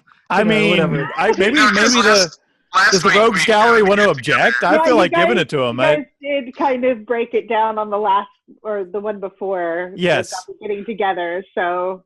Well, okay. To be fair, the language in that one was Willow and Xander will become quote an item, and I don't think they've quite become an item yet. They're not an item. They're not an item. Yeah, but Giles and Joyce did get together. Yes, I would agree. Agree on that one. Let's see. No funeral. So there was a little tease almost at a funeral in this episode, but no funeral. Let's see. Where is the tease? At the beginning when Giles is standing over the grave and he's reading out of a book. It kind of implies almost for a second you're meant to believe it's a funeral, I think. Not at that late at night. Come on. I don't know.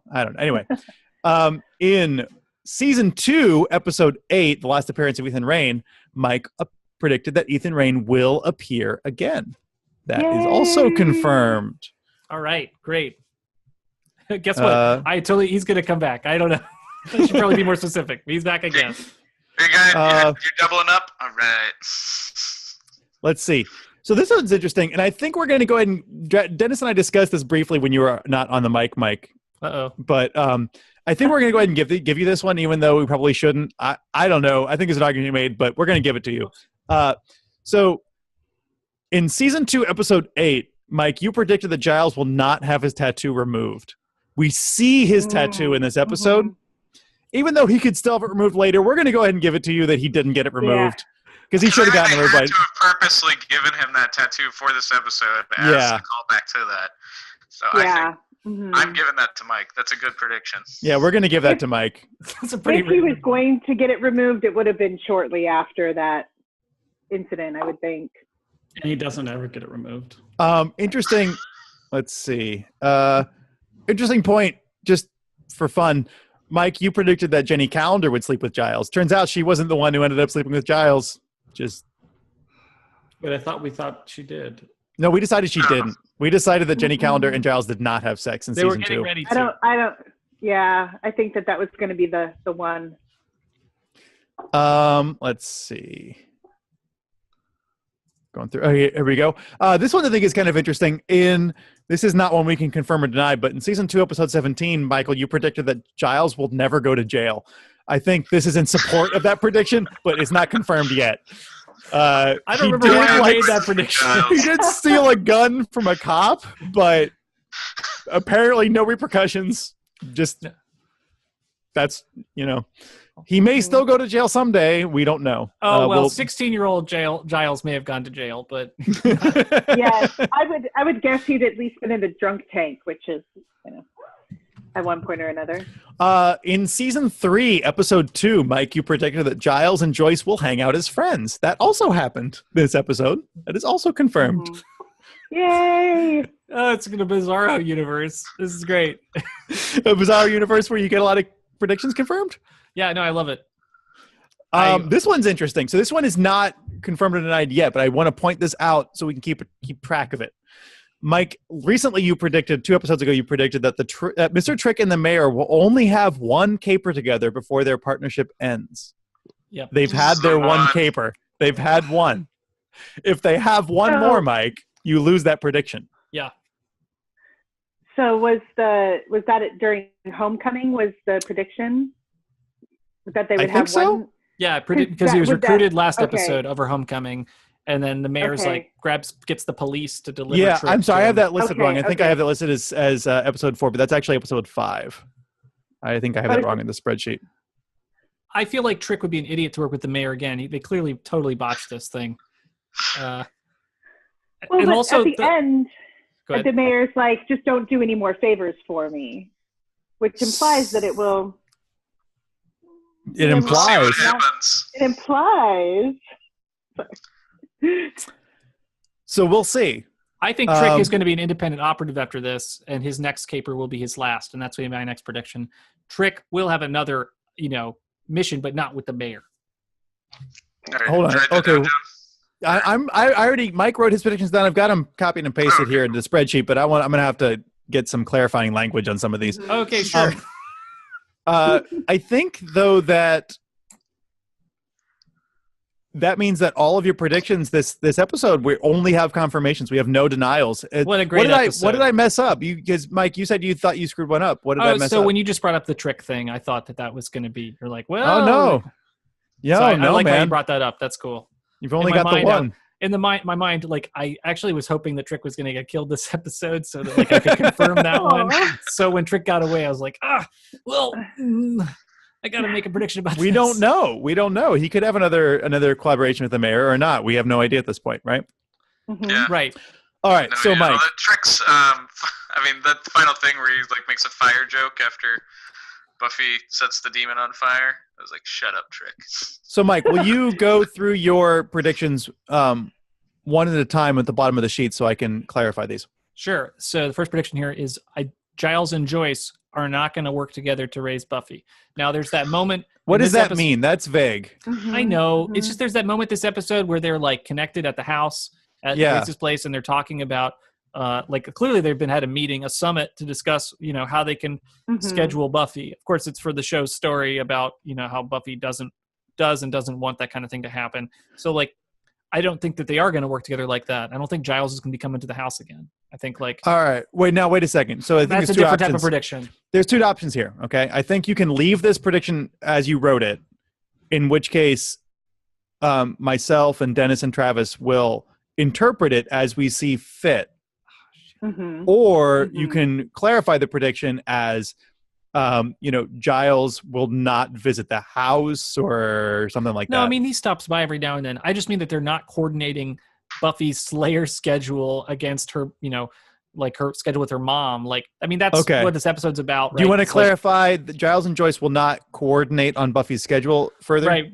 Yes. Giles and Joyce are not going to coordinate Buffy's schedule together. Okay. This was clearly just a fun, for the story thing that happened. It was super weird to see them coordinate. Okay. It's fun though, but it's not a thing. She's not going to show up in the library and she's like, Giles, you guys are going out this weekend to get rid of this mummy thing. But we have to have brunch. I'm inviting the family, like they're not going to coordinate Buffy's schedule, her life. All right. Okay. All right. That's good. I feel better about that one. And then your next one, Mike? Trick's next caper will be his last. Like, what does that mean? We're done with he's going to die or he's going to be written off the show in some way? Like, what's going to happen? He's going to be killed or run away. But, like, Trick's next caper is his last. I mean, I think... Okay. We got it. I don't see him on the DVD covers, so I don't see how he can be around much longer. Okay. His DVD cover. It's not a good indicator. Okay. And I feel like your last prediction is very clear. Go ahead. Giles and Joyce will not talk about hooking up ever again. The show is going to respect their discretion. It will happen in the fan fiction universe, but Giles and Joyce are not going to talk about hooking up. It never happened. What about like oblique references? They can talk about Cream, I guess. They can talk about music they listen to. They can talk about. They can joke about chocolate together, but they're not going to talk about hooking up, making out, or whatever. Like that never happened. So the show itself will never acknowledge the fact that they had sex. They are not going to acknowledge that they had sex. The characters will not acknowledge The characters will not acknowledge to each other, but people know it happened. And I think Buffy might joke about it, but that is not the same as them acknowledging it, judges. So it's if Giles and Joyce in a room together and they get close for a second and Giles is like, we did this once before. They're not going to directly address that they hooked up. They can't. So they respect each other's discretion. I think you'll be happy to know that after today's prediction session, that you have crossed over from 68. You are now at a 71.1, which puts you in C- territory. Such great news. I said I hated that grade. I don't know why I said that. Buddy. Yeah, that's pretty good. And then I have one more prediction, John. Oh, one more. Okay, go ahead. Ethan Rayne will not return on his own. Ethan Rayne will return on his own. He's not going to be recruited by Trick or another demon. He will return to be on the show, but he will not be recruited to return. And maybe it's lame to say Ethan Rayne will return, but clearly, this show loves this guy. He's coming back to do more magical nonsense. Ethan Rayne will return, but not recruited by... And it's interesting that Ethan Rayne's episodes are all about inverting the universe, like the Halloween episode, right? Like, it's like an interesting device to bring about bizarro worlds where strange things are true, and the show fucking loves it. So, like, Ethan Rayne's going to come back and invert the universe, hit the universe inversion button again to be the Q of Buffy or whatever, where it's like he takes the universe hostage. Star Trek reference. Well, is that extra credit, John? I think that is extra credit. Ethan Rayne is Q of Buffy. Yeah. So wait, Ethan Rayne will return, but not recruited by anyone, or not recruited by specifically Trick and the Mayor? Okay.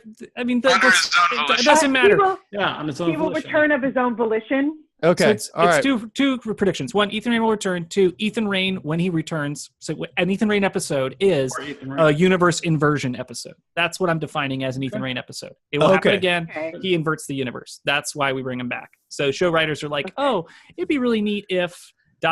Like everyone, I mean, because like they did it in season 1 a little bit with is it the puppet in the nightmares that people kept having? Where they face their nightmares? No. Yeah. That was No, those are two separate. That was the Nightmare on Elm Street episode, right? Where they face the nightmares because the kid's in the coma and then it triggers everyone's nightmares. Lucky 13, yeah. So the other way of doing that is to have Ethan Rayne come back. You can totally do that style episode. And do you think this might be a different prediction? You could ignore me, but do you think they could do a universe switch episode without Ethan Rayne? Well, yeah, they can. They have. I think they like it, but when Ethan Rayne comes on, it's absolutely I mean, they can do it any way they want. I don't know, but like, because they've done it other times too. Like every episode is kind of a universe inverting one. Like, thinking about like when Xander wished for ladies to like him, right? And like that's a total mess. Like, I feel like those are all universe inverting things. So that's a common, I guess, wish fulfillment is a super common thing for this show. But like, I don't know. I guess like every episode could be defined as this. But Ethan Rayne is definitely, when he's on, for sure that's happening. It's not just a monster of the week. The monster is us. The monster is high school. Yeah. All right, Mike. Before we wrap up predictions, do you have a die handy? I can go to randomdiceroll.com. I got you. Want to roll your own? No, please. I don't care. Are you sure? Yeah, please roll me, John. Okay, I'll roll you. I'll roll you, Paulie. Mike, you get a 2. Roll again? What is that? Roll again. Huh? He's gotten 2 before. It's okay. He's allowed to. That's all right. It can't always be B, Also, like I have been. I periodically change these up so that hopefully we don't have too many repeats. Okay. All right. So, Mike, I want you to look at the title of the next episode. Uh-oh. Yeah. Revelations, right? What does this title refer to? I feel like you've already predicted I this. constantly You predict have this. already predicted this. I'm rolling the dice again. God damn it. Okay. I have predictions about this episode. All right. Okay. All right. You rolled a 3. Man, I don't even know. You can skip the rolling part. Just go to the thing. Go to the fun ones? All right, fine. Yeah. All right. Okay. All right. Okay. Here we go. I'm going to have you roll again to choose a character. All right. You rolled 5, which means Cordelia. All right. Okay. If this character is currently in a relationship, predict if this relationship will last until the end of the season, which she is. She's in a relationship with Xander. So, will Cordelia and Xander, will Candor last until the end of the season? No. Zandelia. It's over. Zandelia! Will Zandelia last until the end of the season? Well, I don't know. I mean, clearly there's a reckoning coming for that relationship. There's even a great, hilarious joke about it in this episode where Xander and Willow are like fidgety touching or whatever, and then Cordelia is like, or no, Willow is there. Willow's just there. Yeah. And then she's like, hey, do you want to swap? Right? Yeah. It's like, uh-oh. Now, I don't think that means Cordelia's going to date Oz. I think it's that like the Xander and Cordelia thing is going to come to an end. But I don't know what that means. Well, before the end of the season, though. Before the end of the season. How many episodes are left? I don't know, like 20? Quite a few. 20? Yeah. 18. A lot. This is only episode 6, 5, 6? Yeah, this is 6. Yeah, this is 6 out of 24, I think. Okay, so yes, they'll break up. Yes, they'll get back together, right? Like, I mean, that's... Well, wait. That's 2 predictions. Or is it 1? How do you want to do this? I'd like to do it as just 1 is fine. They're going to break up and then they get back together. I don't know how they're going to break up. I don't know how they're going to get back together. That's 1 prediction. I mean, all it would take is for her to look over in class or look behind in class and see that their feet are touching and then be like, what's going on, guys? Because she's very direct. So, like, yeah. I mean, it's going to happen. And so then, I have, as a single prediction, Zandelia will break up and get back together in season 2. Yeah, and then they'll get back together. Yeah. Season 3. Okay. Oh, season 3. Sorry, not season. We're not in season 2 anymore. Because I don't think the show wants Xander and Willow to be together either. Right. Like, they want, for fan reasons, it's fun to play around with, but like, I don't think it can, it's like, they're fucking over their current things to do it. And like, that's probably fun for now, but there's a reckoning and then they're going to, I don't know how long it will take. I think a season, I mean, it's more than enough time for a TV show, and it's right enough. It's the right time that like they can like then prove themselves and rescue their other partners and get back together. Right. Like they can like, I feel like, yeah. They'll get a chance to like, Willow will get a chance to rescue Oz and Xander will get a chance to rescue Cordelia. And then that'll like put them on the good graces enough to maybe get back together. but like, yeah, but I don't know because we know that like Willow later is like a lesbian, like she has another relationship, so maybe not her and Oz. So okay, let me split this up. So Willow is not going to get back together with Oz. Xander will get back together with Cordelia. How about that? Okay, wait. So I have Xandelia will break up and get back together in season 3. That's one prediction. By the end of this season, yeah. Yeah. What's the prediction about Willow and Oz specifically? Willow and Oz are going to break up, but they're not going to get back together. So Woz will break up. Yeah. Woz. Or Zillow is even better. It's so Zillow is great. Yeah. Or Olillo. Olillo.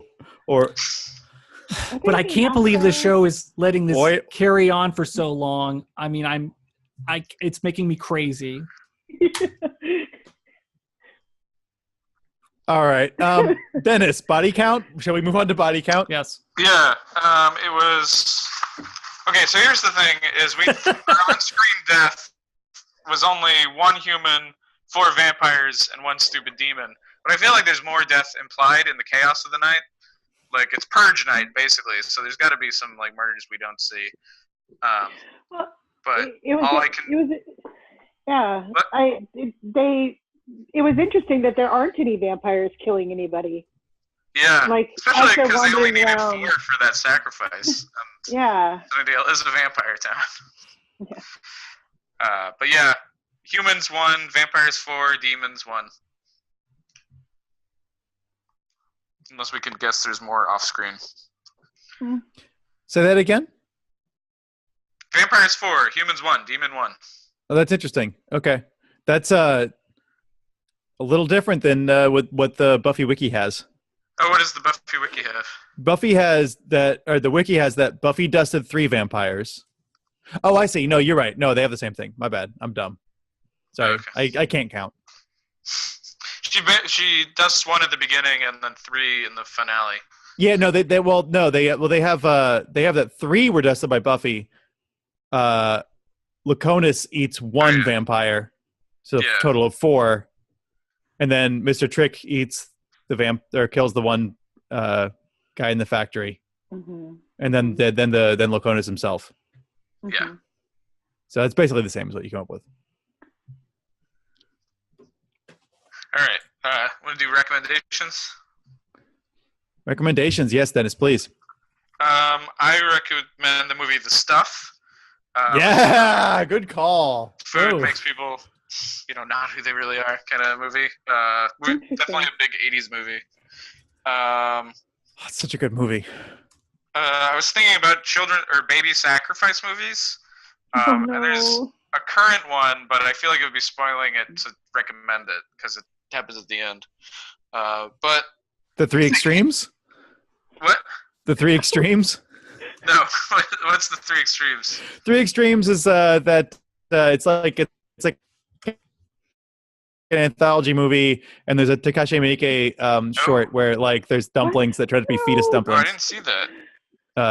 Well, I totally spoiled it for everybody. Do you want to recommend it? I mean, maybe not now. All right. But I thought of Eraserhead and Antichrist both have some pretty serious kid deaths. And I think I've already recommended Lair of the White Worm, but it's another sacrifice to a snake movie. I might have already recommended that. And there's also a really great run of Thimble Theater with Popeye, where they go to find the Fountain of Youth, and it does the same thing where it just makes people act younger, but they don't actually de-age. But they drink too much and start acting like babies. So that run of Popeye, I really recommend. It's way better than Star Trek Insurrection. So those are my recs. Does anyone else have anything? Nope. Not me. Nope. Freaky Friday.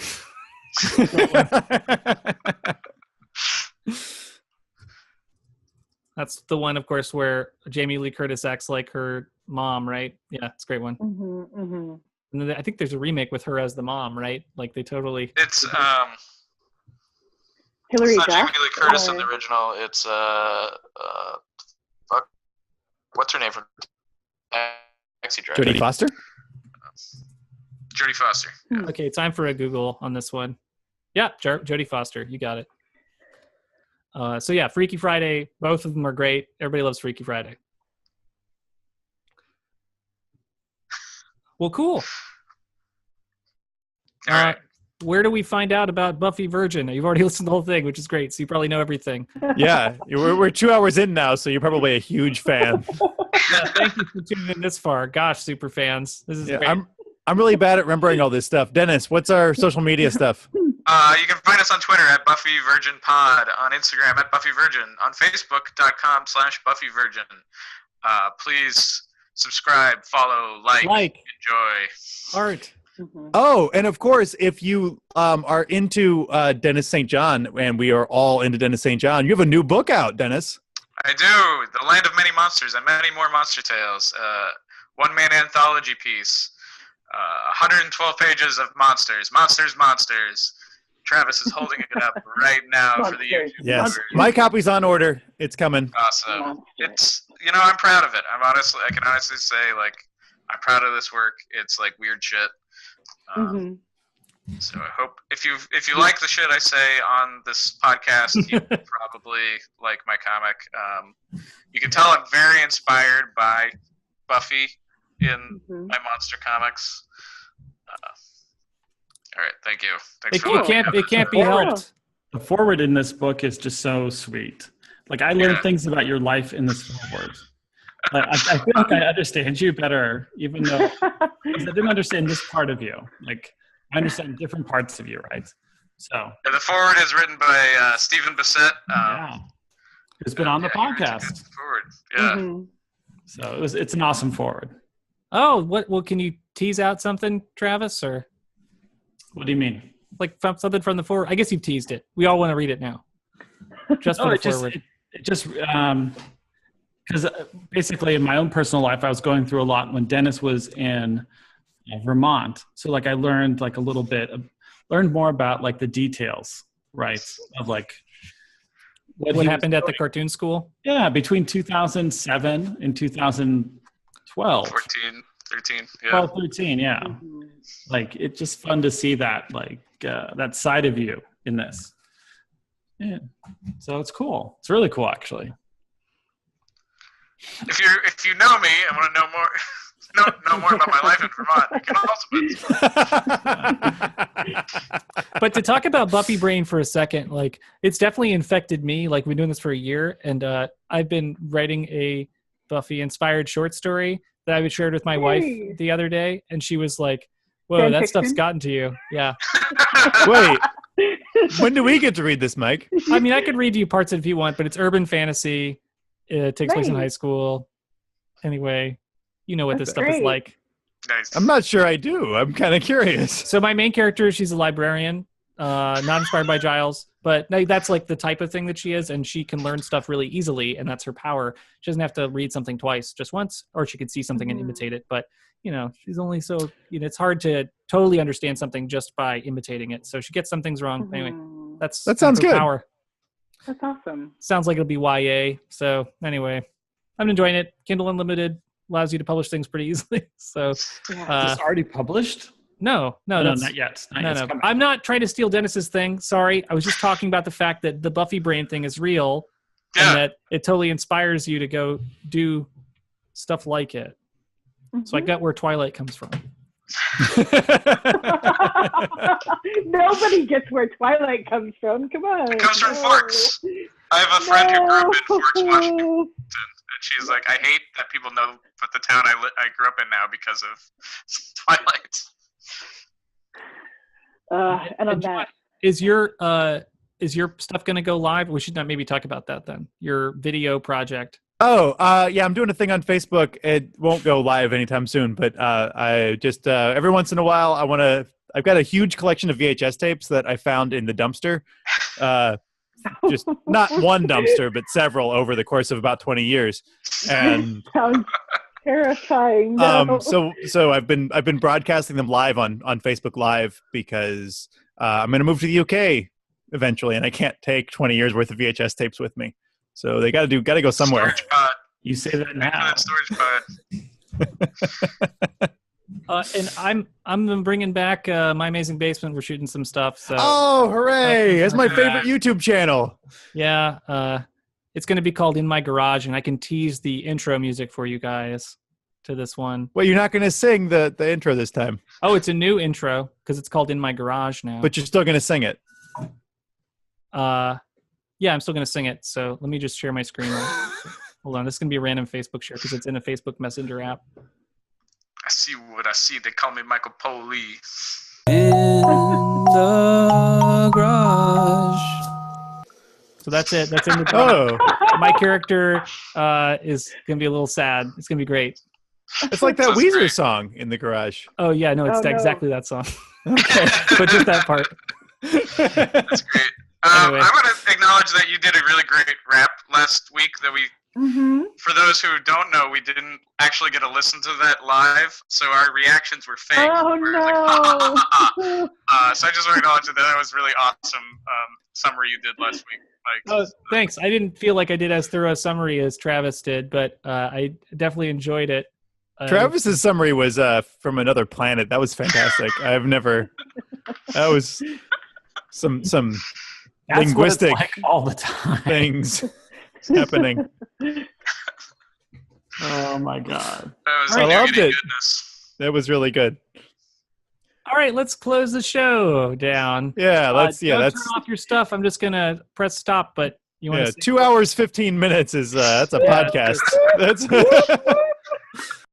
want you, Xander, to be my first. Basement. Please tell me we're talking baseball. Call me Xander, know my banter, like to gander at foxy ladies, babies. Some of you are definitely from Hades, grant my wish, please. Okay, you do know that I'm Xander, right? Call me Xander, I'm not a planner. I'm champing at the bit to win with my wit. You know that I'm fit, flunked American lit. Here are 3 girls and a teacher that I wanna get with. Now, first I need to get under Willow's sweaters, even if it means wearing scarlet letters. She's my best friend, what we have will end, but it's worth it if I get to sexually ascend. So Buffy is hot, and I'd like to win the jackpot. That would really hit the spot. I know I'm a long shot, that's why I've got to cast a spell. I know it makes me a ne'er-do-well, send my social life to hell, all for a chance to ring your bell. Hold up, Buffy, you're acting smarmy. Reminds me of the army, and I'm the alien at Roswell. I propose we start a fling at the cemetery. Swing, you could slay vamps, and I'll take off your pants. Why don't you and I do something together tonight? Just the 2 of us. Really? Yeah. We can comfort each other. Well, would lap dancing enter into that scenario at all? Because I find that very comforting. Third girl is a teacher, and I'd like her to teach me. I can be your pet if it makes her wet. Get my horny thirst quenched, French and Natalie French. In case you think I planned it, watch me smooch a mantis. Oh, no, I made a mistake. She might be a snake.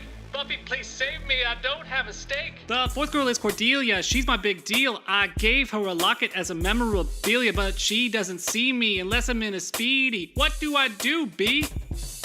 In the vent, you remember what it's like to be young. Learn the words to this song. Call me Xander. Call me Xander.